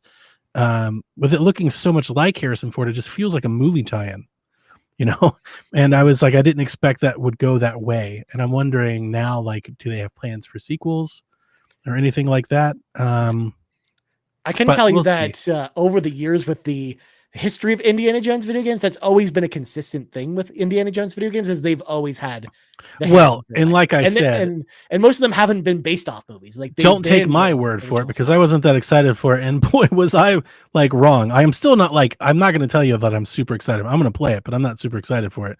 But the internet sure as hell is. I mean, this is a massive like reach in a way that nothing that they've had in some time is. This is the game that will reach across the lines and get people to come into things. And for that, I'm excited. I think everybody should have Game Pass. Been saying that for years. So hopefully, they follow through that. I mean, they definitely seem to have struck a chord between Machine Games making an excellent game and the IP and the franchise. Yeah, I mean, this has got everybody talking about. There's nothing but glowing, amazing hype and enthusiasm for this game. And if this game lands like a Machine Games game does, then it won't matter. Like they could literally probably just release this one game and everybody else would be happy. So yeah, but between that and Game Pass, I know you mentioned first party, but like we get Stalker 2. Yep. We're getting Routine. We're getting Replace. We think we're getting that 33 Immortals game that's like on my radar. We're gonna get the EA games like Immortals is gonna come to the thing. I don't know what else EA is doing this year. Do you guys know? Do they have like a Star Wars game? I think stuff. I think the next Battlefield game probably gets unveiled or announced this year. I don't know if it comes out this year, but EA will be games, right? Like Frostpunk's coming. Yeah. There's a hell of amount of games. Blizzard too. We don't. A lot of their Call of Duty. Call of Duty will be in there. Like that's happening. Call of Duty is coming to Game Pass this year. Yeah, this is going to be a pretty stellar year for Xbox and Game Pass in general. And I think between Hellblade, Call of Duty, Indiana Jones, and Avowed, if they can make all four of those land, I mean, that's a strong year. It's as strong a year as they've had in some time. So yeah, be excited. Yeah, I kind of agree with you about Donnie. I actually think like with this slate alone right here, I already would say I'm missing a bunch pretty good year just for Xbox. Persona's coming, right? Yeah. Like I'm sure I'm missing, a half 50 games because there's so many games. I'm only remembering the ones that I'm planning on playing, but like even the ones that I'm planning on playing, I can at least go probably 10, 12, 15 deep. And that's one a month. So yeah. I'm excited. Like if it was just this lineup alone, I already would think that it was a pretty solid year for Xbox if all these came out and these were just the 5 games or the 4 games, excluding, Visions of Mana because that is multi-platform. I think that'd be a pretty good lineup on its own, but you're right, Donnie. There is so much more than just those 4 games. And I think this year is shaping up to be a really good year for Xbox, and I'm excited. I'm excited for the brand this year. But Sean, what about you? What do you think overall? Yeah, I think that calling it the Developers Direct was really keen, because I think when we ultimately play these games, we're going to realize that these are some of the best developers on the planet. Yeah. I think Obsidian is absolutely incredible. I don't think that they miss, and whatever they show is what they show. But the game that we end up playing, Avowed, Hellblade, Ninja Theory, just like and machine games, to me, it's just like, as we're talking about this, I'm reflecting on who's making these games, and I'm almost banking on them more than the games or what we've seen more than anything. Actually, like, these are some of the most storied, legendary, experienced game makers in the solar system, as far as we know. So I think that that's kind of the thing that has me more excited. And that's about as nerdy a thing that maybe I'll say today is, the games can be fun, but maybe that's where Xbox and Microsoft can really come out and show us. I don't think that this is representative of the entire year, because they just spent $70 billion on a bunch of stuff that I think we'll see later on this year as well. So maybe this is just a little bit of a start, maybe a confident kind of, we only need to show you 5 games. Right. Just wait until the Activision stuff shows up, and then wait for, like, I still don't think it still hasn't settled in. E3 is going to be on a different par when they announce the Call of Duty is just like included. It's just like, here's the next Call of Duty game. That's going to be such a huge push. All the things that, I don't want to get into. I was gonna say, let alone what else they could do, because we like, what if they do something with World of Warcraft coming to Game Pass and stuff? What if they do that with other games like that? We have a new World of Warcraft expansion coming this year. Like, I think there's a lot of possibilities of what we could see. Diablo's going to show up. They're going to have other third-party games too. Like, they're not stopping that because they bought Activision. They're still going to do that too. I mean, you never know. Square Enix or Atlas or other Japanese developers 100%. Might surprise us too with more Game Pass games this year too. So that's very big. I mean, we're all surprised that Persona 3 Reload, probably one of the biggest RPGs of the year, is going to be on Game Pass. Can I ask a question before we get into the listeners' questions? Of course. Do you think they'll make Call of Duty a part of their showcase, or do you think they'll allow the Call of Duty to keep having their own showcase? I actually think that Call of Duty might overshadow all their other games, so they might have it in its own showcase. Interesting. I'm not disagreeing with you. I'm going to be clear. I'm wondering if they want to make Call of Duty a part of their showcase as a enticing point to ask other third parties, like, hey, we're going to unveil the next Call of Duty trailer at this thing, so you might want to be there.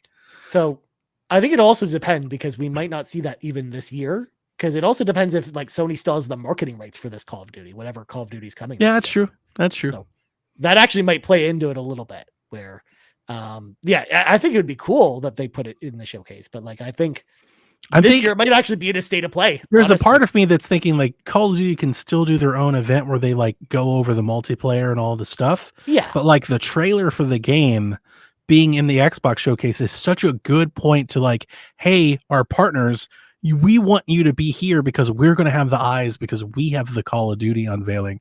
That's a huge card to play. That's a really good point. Same thing that happened on PS4. Yeah, Call of Duty is at home on PlayStation now. Like, you need that back. Deal. Oh, like that's got to mean, like, if you're thinking of, like, we want to cultivate more Japanese games to Xbox, but our players don't buy them because historically this has not been the place to play them. What a better way of doing that? Being like, hey, Capcom, put your trailer here. We'll put it right after Call of Duty. Yeah. And I guarantee you millions of people will see it. Like, that's a big deal. Mm-hmm. Yeah. That makes a lot of their own June thing. Yeah. I kind of hope that Xbox has its own June thing this year. Call it E3, call it E4, call it F3. I don't care. Oh, could you imagine if they just, like, we're just doing our own conference. They did it anyway. That'd be amazing. It doesn't matter, because whatever it ends up being, Sean, Jeff Keighley will say it's part of Summer Game Fest. Yeah, it's totally Summer Game Fest. Yeah, whatever. Call it Xbox SGF Games presentation brought to you by Jeff Keighley and Summer Games Fest, Twitch.com. Yeah. Oh my God. Well, some sort of, like, I mean, there's so many. We should do that too. Why don't we do that? We should just take ownership of other people's events. Yeah. This is IGN Summer Game Showcase brought to you by Carpool Gaming. You're like, why aren't we doing that? Why does only he do this? We're just streaming it. Why are we missing out? Why is everybody else also not doing this? Yeah, no, I'm with you. Well, Jeff Keighley's allowed to do do these things. That's how this works, Donnie. But that's a good. Well, point. so are we then. Oh, true. Well, we're gonna. Yeah. I mean, it could be an exciting year. You know, a Mhm. lot of the things that we've been That could talking be. about being Will pending be. for a long time, maybe they've come to pass. You're going to be so StarCraft excited 6 when they're like, here's 14 Call of Duty games. I would love to play Black Ops 2 just in Game Pass. That Yeah. sounds great to me. I'll be even more excited when they just wheel out the carcass of StarCraft Ghost Oh, and then be like, guys, we brought Weekly. back StarCraft Ghost. We finished it. You can play it now.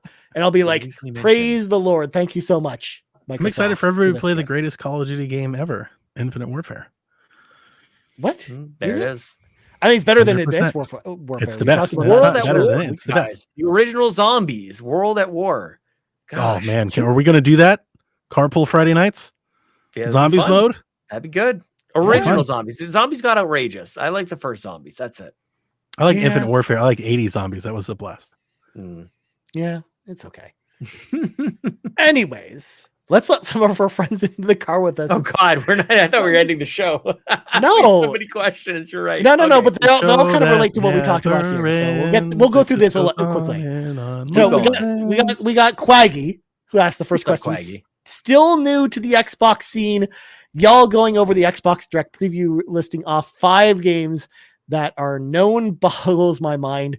We know nothing about Nintendo Directs unless it's for a specific game. Do you all like how Xbox tells you what's being announced, or do you like the surprise of Nintendo Directs better? I I've heard- think it's Sorry, go ahead, important that they got out ahead and set expectations for this one because they would have ran wild without it. That's exactly what I was going to say. I like the fact that they just came out and said, these are the games. And we had one game that was a surprise that wasn't on the bill. But you know what? I think it was very effective because I like the fact that we got like deep dives on these games. And if you want like the showcase where we do get the surprises where they don't tell us all the games, that's what the E3 showcase is for.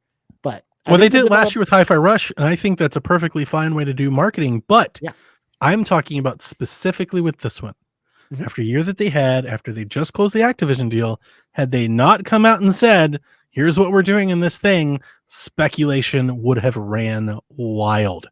People would have been all over talking about the next Call of Duty game is showing up tomorrow. 18 Call of Duty's coming to Game Pass tomorrow.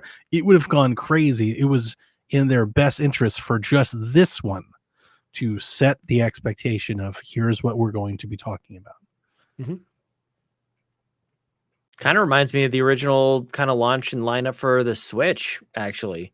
Like maybe this is the start of something for Xbox, to your point, Donnie. Like I'd love for them to get to the place where Nintendo can be like full of surprises and everything is good, because in Nintendo land, people are satiated. They're fine. Like we're good. We know, and if you're a Switch owner, you feel like you're in good hands. With Xbox, it's a little different. It's been like, okay, it's coming and it's coming. And so you don't really want that fan base to be having their imaginations run wild. But when you got this Switch launch, you kind of got a lineup kind of like this. You got like 6 or 7 games that you knew. One of them, unfortunately, was 1-2 Switch. But you had Project Octopath Traveler. You had a great Breath of the Wild trailer as well. And I'm not suggesting that one of these equals the other, but there was a time where you knew what was coming, and then it kind of transitioned into Nintendo only tells you like 1 or 2 or 3 of the next games, and that's kind of it. And then you get surprises later on. And I'd like for Xbox to get there, but they're not there yet. The analogy that I frequently make is equity, right? You build up equity in your home and you can borrow against it. Yep. Sony and Nintendo have earned the right to borrow against the equity of their fans. They've earned that pass. They've had enough hits and they've been there enough times that people are okay to wait without knowing, and they don't feel anxious or anything. Xbox hasn't. They've had a lot of misses, so they've had to borrow against that equity and they've had to show their hand early. They've announced a lot of things that are out in the future. They have to land on all those things to get back to the point where they can just spring on a that's not to say we won't have surprises. There will be surprises, but we know a lot of the games that are coming. Fable's coming, Perfect Dark's coming. Like, we know a lot of things are coming, and that's because they've had to borrow against that equity. Guys, did you They see gotta somebody build that spotted back up. on the whiteboard on the Machine Games God, thing? John. Quake 6 was Yeah. on there. Quake 6 appeared in this direct. That makes so sense. let's go. What happened Yes. to Quake Jeez. 5? I think that was championships or I know. champions It's or whatever. probably Quake Like, I guess Champions, they, but I'm just like, I don't think of that game as Quake 5. But Yeah. whatever. I'm excited. Sean? Any more news of Quake? Like, yes, Just please. modern take on Quake was that's it is a exciting thing. And take that across every single franchise and IP that they own, and just little Easter eggs here and there, like the Long Dogs and Bluey that I was talking about at the top of the show. Yeah. Just like pop them in there. Well, you know darn well, Sean, that they go over these directs with a fine-tooth comb, and they left that in there on purpose. Of course. Of course they did. Yeah. More of that. Like that's, and it generates intrigue and interest and curiosity, and in a way that's, I think, more healthy, of like trying to figure that out. And that's blatant. That's like, you're right. That is totally there for people to find. It's not exactly like Kojima creating. Yeah, it wasn't hidden. It wasn't a hidden symbol. Yeah, it was out. literally the epitome of Phil Spencer having something on his shelf. Yeah, there was no it's more needing to obvious than connect the that. dots. Yeah, there's no need to connect. It'd be like if Phil had a sign on the shelf that said Quake 6. Exactly. Oh, it reminds me of the time he put the Series S on his shelf and just no one noticed. That was great. It was right there. Great. Yeah, that's what I'm looking forward to in some of these showcases from Xbox. Little Easter eggs. Let's go looking. That's fun stuff. Yeah, just get out the magnifying glasses, find out all this stuff. But moving on, we got Saboy Prime who says, "What was the best game shown and why was it Avowed?" Yeah. I think we all kind of agreed. It's probably Hellblade. Although, probably. Although I think my personal pick would probably be Indiana Jones, but Hellblade I think is. Well, I think you are the common fan. I think most people would tell you Indiana Jones. I mean, it's got all the hype and excitement, and that's the point that I was making with Hellblade that I feel like has been missed because of the news. Nobody remembers what they saw, because I think unquestionably, and I'm not throwing a stone at Indiana Jones, unquestionably, what Hellblade showed was the most impressive. Right. Agreed. Like that is the best looking game shown here, but nobody's talking about that at all. Mm-hmm. No, I agree with you. It's definitely like if I was putting my critics hat on, it would definitely be the choice of that being the best game shown. But my personal preference would say Indiana Jones over that. But anyways, we also got Seth Sturgill, who says, "Hi friends. I was hoping for a Double Fine announcement yesterday, and obviously we didn't get one. What do you think /hope Double Fine is working on as we speak? What is old Tim Schafer cooking up over there in his cauldron? Maybe Grim Fandango 2? Maybe a sequel to Full Throttle? Maybe something else? Maybe a Brutal Legend 2? Who knows? But I personally would love a Full Throttle 2. Actually, that's what I would. That's so funny, dude. You just listed off sequels, and my mind was thinking the exact opposite. I'm like, I hope he's cooking up something absolutely crazy and wild and wacky and creative, and probably involves Jack Black for some reason. But then you said Grim Fandango 2, and I'm like, oh, that'd be really cool too. See, that's what I mean. Sequels are great. I mean, honestly, I would love to see a new IP too from them. Like, it's been a long while. I'm trying to think of when the last time we got like a new IP from Double Fine. Maybe Costume Quest. Yeah. It was either that or Broken Age, like which came out first. Oh, Broken Age. Yeah, that's right. I'm looking at things. I'm not a Double Fine guy, so I might read things and just don't know any better. Oh, did you not play Psychonauts too, Donnie? I did, but I wasn't that into it. I thought you'd love that. So game. I'm looking at their release schedule. They do seem to release a game every other year. Yep. Every 18 to 24 months, they do seem the game. So they do seem to about due. I'll give them that. And then I'm just looking through. They have Full Throttle Remastered, Psychonauts, Amnesia, Massive Chalice, Headlander, Day of the Tentacle, Costume Quest 2. Does that do anything for you guys? Broken Age? Honestly, they could do, not that this is what I want, but they probably should. And most Xbox studios, because they're so historic, should do something like a Rare replay. Like a Double Fine replay kind of thing, like the same style and packaging would be incredible. But I actually want something totally insane, wild, crazy, funny, wacky, like all the things, like the reasons why you get Double Fine. Like they're one of the most creative studios that Microsoft has. Like I would love to see them just run wild with whatever Tim Schafer's got in his brain. And just out of all these games, the one that I like the most is Headlander. Oh, I like that game a lot. What about Rad? That shows up on this list. It looks like they published it maybe or co-developed it with Bandai. You guys remember that game? Was it 2019? Nope. I remember that game. It was pretty cool. But yeah, I really liked Headlander a lot. But yeah, I don't do the adventure games. Like Grim Fandango definitely wasn't my thing. I was like, no. So yeah. They could take Grim Fandango into a new genre, and I don't think anybody would be mad about it. Like you could just Action have RPG Grim that would be Fandango. more for Well, me. Then that would be cool. yeah. Good God. All right. Next up, we got Nagachak, who says, out of all the games that were shown during the Drellesh Direct, which would you say is the Game Pass / Xbox system seller? The one game that will make people jump into the Xbox ecosystem. We touched on this earlier, but I think it's in %. Aura. Yeah. Get out of here, Sean. That's Yeah. PC Game Pass, maybe. No, indie for sure. Yeah. And honestly, to add on something we hadn't said before, I kind of expect, as much as we know they're trying to go for like 3 to 4 or even 5 games per year coming out from first party. I think what also you can expect in there is one sort of known franchise coming out per year. This year, maybe it's Indiana Jones. Maybe another year it's Blade. Maybe another year, like it's something like that. Coming to Xbox in either some sort of exclusive or marketing way. Yeah, something Star Wars. Like maybe there's the Star Wars Outlaws gets partnered up with Xbox in some sort of way. Are there like, rumors that there's somebody's developing an actual Star Wars game in house? I could see it. I know you guys don't talk about rumors on the show, so I don't want to go any further. I just don't really pay attention to rumors. There are rumors out there that a Bethesda studio is working on a Star Wars game. I mean, that'd be cool. awesome. Yeah. But I also think, even though we didn't see it at this showcase, I think that game also might be Persona 3. I think it's going to get a lot of people that are not maybe on Xbox that look at playing it on Xbox, who maybe look at picking up a Series S to play that game because it's in Game Pass. But that'd be nice. Yeah.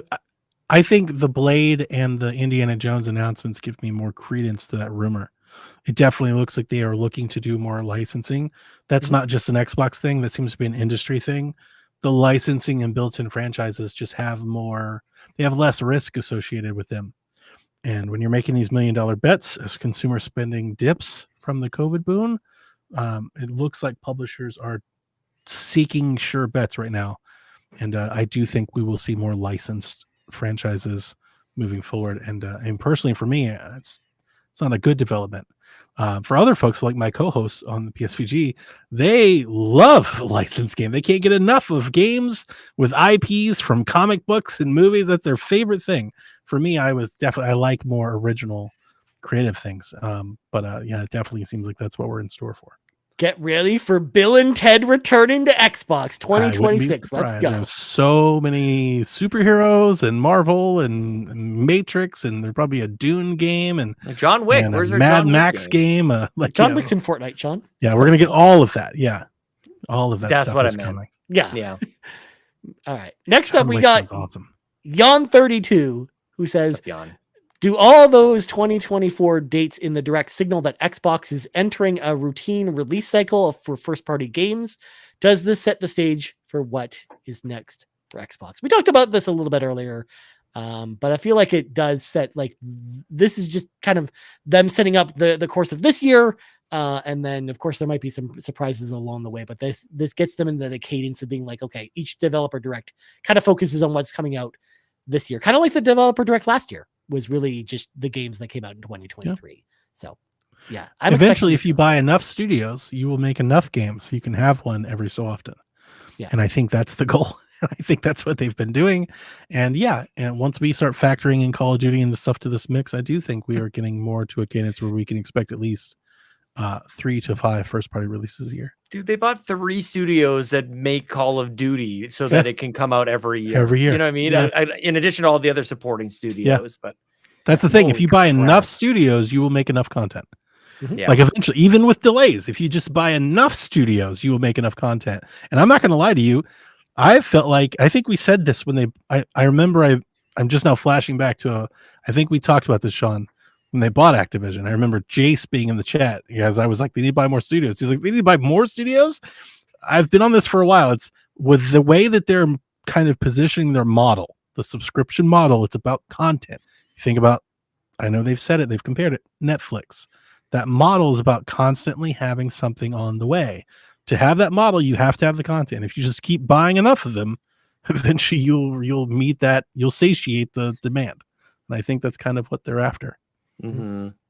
Yeah. Next question comes to us from I Can't See, who says, and this touches on exactly what you just talked about with licensed games, Donnie. With all the talk of exclusivity lately, here's my question. How do you feel about licensed brands and characters / IP, especially ubiquitous games, becoming exclusives?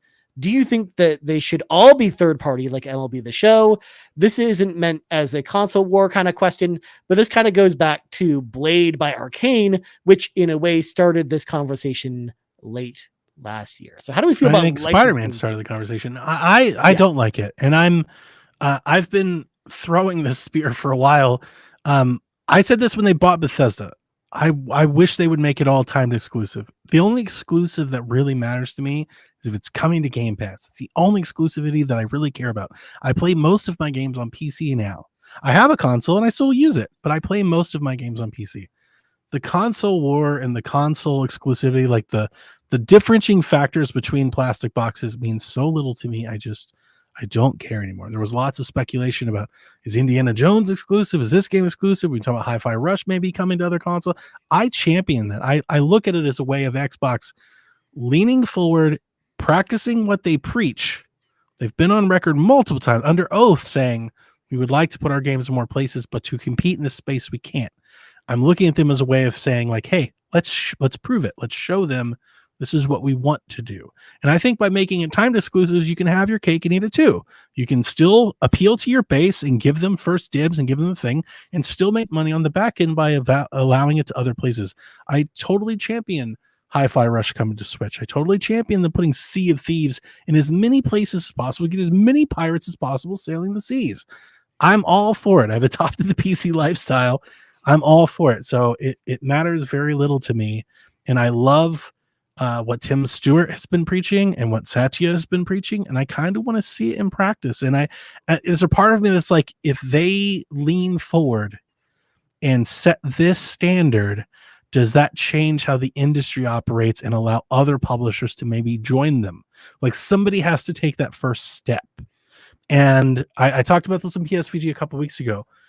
People have got to get used to, and I mean people, I mean diehard Xbox enthusiasts, probably your audience. And if you don't agree with this, definitely check me, guys. I don't mean to come to your show and say this, but people have got to get used to the fact that Xbox is both, and that is a key word, both a first and third party developer and publisher now. And that's like not a traditional video game thing. We've never really had anybody that do that. We've never had anybody that made a platform but also cross-published their games.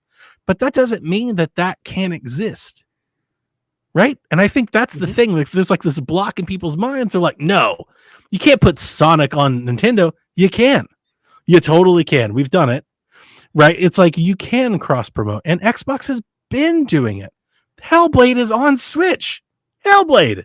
Like, you know, like they've done Minecraft Dungeons, and we've done a lot of this already. We just have to wrap our brains around the video games that we do in 1999 it's not the same anymore. It's not about how many boxes you sell. It's not about how many exclusives you hold. It's not about what your group of people can play that others can't. Some people build their model that way, but that's not Xbox's model. It's not the model. No matter how much you want it to be the model, it is not the model. Like it's not the model. That's not their model. And it's whether you want to support that or not. I love it. This has been my favorite thing about Xbox. I've been on board from Game Pass, from cross-publishing, from PC day one. This is what's gotten me more enthusiastic about Xbox. It's what brought me back. I've talked about this for years. Your listeners probably know. I was Xbox 360, and then I switched to PS4. And then in the middle of that generation, I came back. What did I come back for? That. I was behind the initiative, behind the approach. Game Pass, subscription, PC, cross-play, cross-save, I want all of those conveniences. So I'd be hypocritical to come in here and say, no, I want to make all these games my games. You can't play. No, absolutely not. I'm for it. I'm for all of it. I loved MLB The Show. I want more of it. I want more. Do more of that. Yeah. There's a lot there. There's a ton to pull at there, Donnie. And I think the main thing that I think you and I will probably end up agreeing on is the timed exclusivity. I think it's probably the way to go, that, you know, it speaks a language that people understand. I think a lot of what Xbox is trying to do, and they actually did a lot of this to their detriment with the Xbox One, is they try to speak a new language to try to change the conversation around the environment that they're not winning at. Like, if they don't like the conversation, like, change it.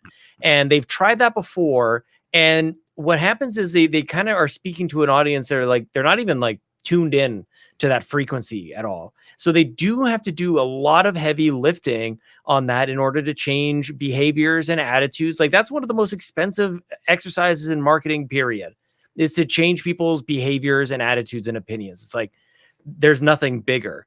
So an element there has to be some sort of connective tissue there. Like, what do gamers experience and expect? They attach, for better or for worse, they do attach value to a box with exclusives on it, because it's a surface level. The easiest thing that you can do to like, why should I own this thing, is because that game is on it, period. That's the thing that people understand today. You're 100% Where Xbox wants right. to go is what you're saying, but it's like, you got to bring people along. It's got to be there. slow. You got to be slow. But Totally. I want to say you're 100% right, and that's a traditional conditioned aspect to the video game space. That's like, what I'm saying. Is no that's other exactly consumer electronic works that way. None. Imagine if there were certain movies that only played on. Like that does. It's not a that makes thing. sense. People are like, well, then why would I buy a console? It's like, I don't know, because the console's good. Like, how about, could we get there? Maybe because the console's awesome. Agreed. Like maybe because it's a great deal. Is that why Mhm. that can't be a part of the situation? Only because you can play these 3 games here that nobody else could play. Like Those it doesn't all feel matter. like It's a just not healthy weighted as space. heavily. No, totally. It's just not by the general public, unfortunately or fortunately, whatever side you sit on. That's just the way people are. They do a quick And it's not like evaluation. that's not how computers are. You know, like Windows is a lot of different Mhm. places, and Xbox and Microsoft makes Windows machines, but so do competitors. Like Yeah. direct competitors, they also have Windows. And Totally the makes same sense. programs and all the same Mhm. things. So I really bought into this. Like the Windowsification of Xbox, I was behind years ago. Now you're right Yeah. though. But that's what I'm saying. They're still doing that. Gears isn't coming out on PS5. It's just Yep. not, right? Like that's not a thing until everything is in the same space. That's not going to be a thing. And even But if like- it does But later, like Call who of cares? Duty has to. It's too Yeah. big not to. Yeah. I was all on board with Bethesda doing the same thing. Like I think that Elder Scrolls should do again. They have to be, and it's a hard needle to thread, but they are in the space based on the purchases they've made where they have to be a good steward of both a first party ecosystem and a third party publisher. What if Starfield came to PS5 next September, November? I'm whatever? like I said, that'd be awesome. I'm on board with it. I'm here for it. just in time for maps. I think that would help. I think Watch the review score go up. I just feel like people are frustrated with like this and sometimes that and blah blah blah. Like if there was a little bit more consistency, and that if that consistency was 1 year later, it's gonna come. Like Deadpool or what was it? Deathloop and Yeah, exactly. what was it? Ghostwire Tokyo. Yeah, they came a year later. If it was just Exactly. that, people understand that language, they understand the timing. It's like that is what it is, and it's not a big deal. It doesn't mean that Xbox is dead when something ends up showing up somewhere else, because that's people are reacting to this in a case by case scenario because they don't understand the direction. And it's actually shocking how much that seems to matter. It's like, who cares? Like what? 100%. But there is a big deal to be made over the promises that are stated. And so you just have to kind of declare the policy. It's amazing establishing expectations. To your point about the 5 games at the developer direct, like how important that is. It just setting expectations, doing what you said you were going to do, and then just building trust that way. And I think timed exclusive totally fine. I've got 2 points. The first point, for the people that are mad that their exclusives are showing up on other consoles, the ability to reach new players, potentially new customers that could potentially be new subscribers, far outweighs. I'm just talking sheer numbers. We all know where Xbox kind of relatively reportedly sits next to the other. If you want to get into console comparisons, they're completely outnumbered. It's over. They lost. They're not there. The ability to reach new players with Hi-Fi Rush on other consoles completely outweighs anybody. It's like, I'm getting rid of my console because like your number, totally. that person is so minuscule. It's so small compared to the ability to reach new players. So like that makes more sense. But also in a future, 10 years down the road, 20, I don't care, 50, whatever you're thinking about, in a future where Xbox, I think, wants to be, where they want Game Pass to be ubiquitous and on all things and all, the only way you get there is by proving to your competitors that are scared of you that you can be a good partner. And Yeah. this is the start of that. This is That's how why I you think Grounded's start coming that to conversation. PS5 or Switch. I think That's how maybe you start that CPU's just a start. conversation. How do you Grounded's get Game coming. Pass on Switch? You start publishing on Switch. And you start making it. You start showing them we're not here in nefarious ways. Like, we are competitors, yes, but we can also be collaborators. Like, we can both benefit. And I think only Microsoft can start that. Yeah. They can't wait for everybody to come to them. They have to start that. Yep. And I'm hoping that this is an initiative to do so. You said initiative twice. Where is Perfect Dark? Yeah, Where it's is not. Perfect? It's Oh, it's a geez. long way. It's Like, so isn't bad. it? Didn't they It's so say that bad. like they're all on Tomb Raider at the moment with Amazon? Oh, who knows? So like man. Perfect Dark is coming in after that. So You mean it's like Crystal a Dynamics long specifically? way away. I mean, Crystal Dynamics is still helping out with it, but yeah, Yeah, it's- nobody's counting on that. Nobody's waiting for Yeah, it. 2026. I think You'd be at the early. surprised how many people I saw just being like thinking that was going to be a surprise game. I was during the I was conference. so hyped when they announced Perfect Dark was coming back. Good God! All right, last question. We got it from Drellesh. So Drellesh asks, "Greeting, gents. After watching the Xbox Developer Direct and all the other games coming to Xbox this year, can you each list 3 games which are day one games for you? Also, do you expect to see any noticeable effects for players from the Activision Blizzard deal? If so, what is likely to materialize for 2024, 2025?" So I'll go first because I've had like a little bit of time to think about this because I saw this question. As far as like the games that are day one for me, believe it or not, none of them are from the showcase because I love role-playing games. So the day one games for me on Xbox are Persona 3 Reload because I can't wait for that game in 2 weeks. Visions of Mana and that other Unicorn Overlord. How could I forget about Unicorn Overlord, Sean? How could that be possible? But Unicorn Because it's a stupid Overlord. game, that's how. Look, it looks like it's a rad video game. Okay, those are my day 3 video games on Xbox. Day 1 games at this point. Like those are the games I'm most excited about. Metaphor ReFantazio is definitely up there as well, and Indie is probably the one I'm most excited for here. And Hellblade, of course, because I think that's coming out in a great window. But those are my 3. But what about My you, gents? 3 are Hellblade, number 1, by a large margin. My number 2 is Replaced. I have been infatuated with that game since the day I've seen it. My number 3 is Stalker 2, but I say that as a placeholder because I haven't seen the new Call of Duty yet. And when they announce the new Call of Duty, it'll probably be the new Call of Duty. But until then, Stalker 2 holds my 3rd spot. Sean? Oh yeah, I forgot you're not buying new games. How are you not gonna have, buying like, games? day So one unless they list? figure out a way to get Space Marine 2 into Game Pass, Sean, Yeah. you just read my mind. I was going to say, and I bet they announced Space Marine 2 coming to Game Oh, Pass. give it I'm to me. surprised I it would be hasn't happened so already. excited. That would be my number 3 for sure if they could Yes. announce it. But we keep waiting for the inevitable that doesn't look like it's happening. Hellblade, yeah, I agree with you. Hellblade 2, definitely. I think I'm there day 1 for Indiana Jones. Like, it's Game Pass, of course. Now, if I was buying games... Hang on. That, for me at least, I don't know about you guys, but for me, that depends on what else is releasing. Like, it said the fall, we're expecting a new That's fair. system from another public. We just Like, don't that know. one, it's like, I'll get to it when I have time, depending on other releases. No, this question is very much framed with what we know now at this Okay. point. 'Cause in the fall, you're right, Donnie. We don't know what's going to Like get Call of announced. It's gonna Duty, be up I'm to playing Call of Duty day 1. I can tell you that. It doesn't matter what's releasing. I'm playing Call of Duty. But yeah, indie, we'll see. If somebody gifted me Tomb Raider 1 to 3 remastered, or if we got a copy of that for review, day 1 for that one, baby. Holy cow. That's definitely up there for me too, Sean. It's Yeah, I'm getting that like for sure. Yeah, especially they showed off the new controls for it. I don't know too. where to get it. I've been thinking of Switch just because like I want a Switch game, but like Roger Ally right there, and it's like, Yeah. that's pretty cool too. Like I don't know. That one actually, strangely enough, is probably PlayStation for me because I just grew up playing all of the Tomb Raider games on See, they're PlayStation. the So brand it's just like, associate at work. Look at him. well, it's not just that too. It's like I just in my brain I associate playing that game with a DualShock controller or DualSense. So it's like I have that for certain franchises. I think I And- played with and the Tomb Gravis Raiders is pad. one of them. I honestly feel like Skywalker. I mean, I'm definitely not saying you shouldn't, but like I've talked about Dev about this. He said these similar things. Like he has certain like almost like profiles built into his brain of how he plays a game. Yeah. I think I could play any game with any controller. Oh, Like I'm I not don't saying have I that. couldn't. You could give me like a DualShock, an Xbox pad, like whatever. Sure, I'm gonna play the game. Wii controller, Wii U controller. Like, I'm not gonna not. But that play one, it. like, it's a remaster, so I think like just inherently is trying to strike some sort of nostalgia. like what so, how you Yeah. did it the first Yeah. time. Yeah, That's Yeah. exactly why I kind I of got plays you. into that for me. I got you. Yeah, because I played all 3 of those games on PS1. So just for me, it makes sense to play it on PlayStation. all right, I really IBM keyboard think- for me.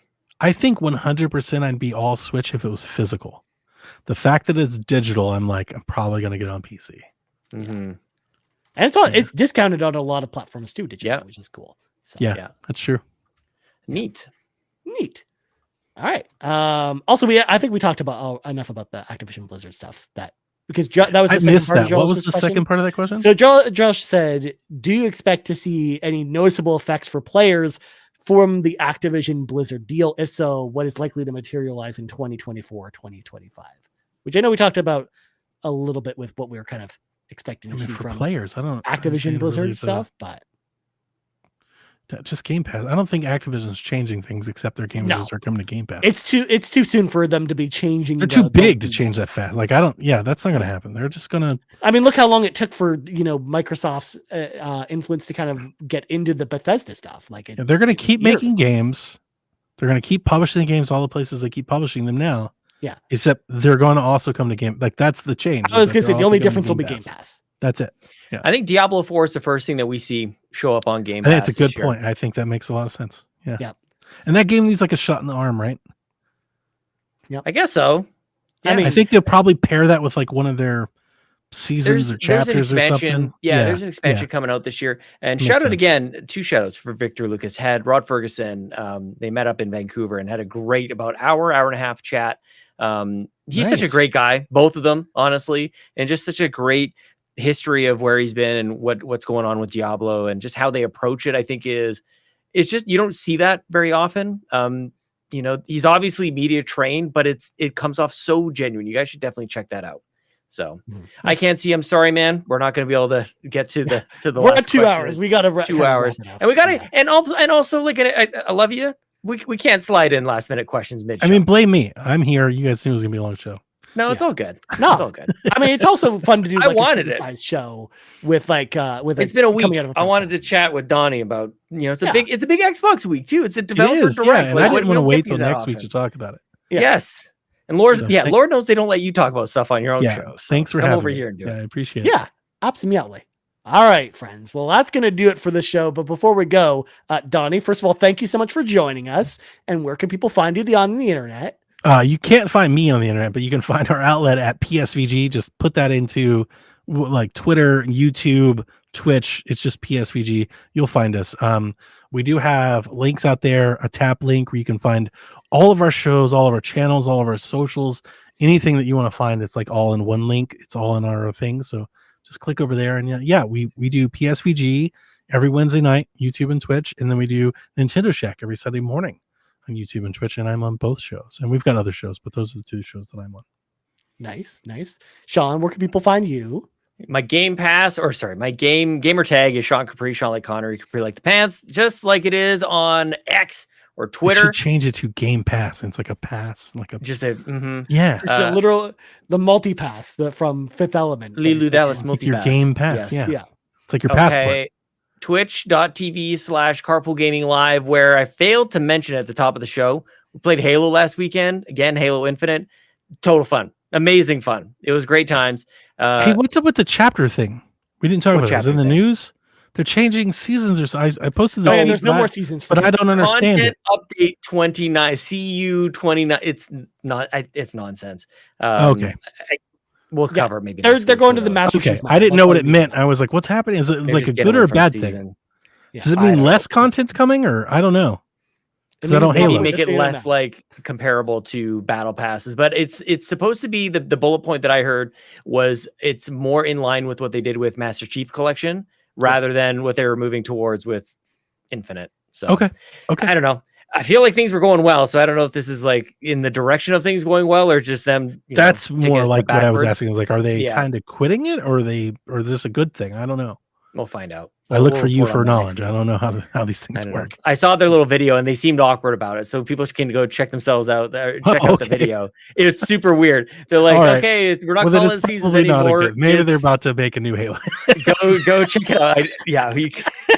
It's so awkward. They're like, they're put in front of the camera and they're like, you need to tell people that this is what we call it now. And they're like, God, jeez, really? Yeah, that's probably probably enjoy. what that means. Then yeah, that might be a good enjoy. thing. I don't know. I see. don't know. Enjoy the video. It's awkward. So anyway, that's me, Ryan. Sean Capri on the internet everywhere. Cool. Capri, As for me, you can thanks. find me on Twitter at Ryan Turford. You also find me on Xbox Live at Mirage3160. You can also find us on X at Carpool Gaming, right here, youtube.com/Carpool Gaming. Of course, podcast services around the globe. So for Donnie, Reese, and Sean Capri, I'm Ryan Turford. This has been episode 323 of the Xbox Drive. Yes, that's a palindrome, folks. And we're out. Bye. When will Xbox give us a Chucky game? Hey, Donnie and Sean.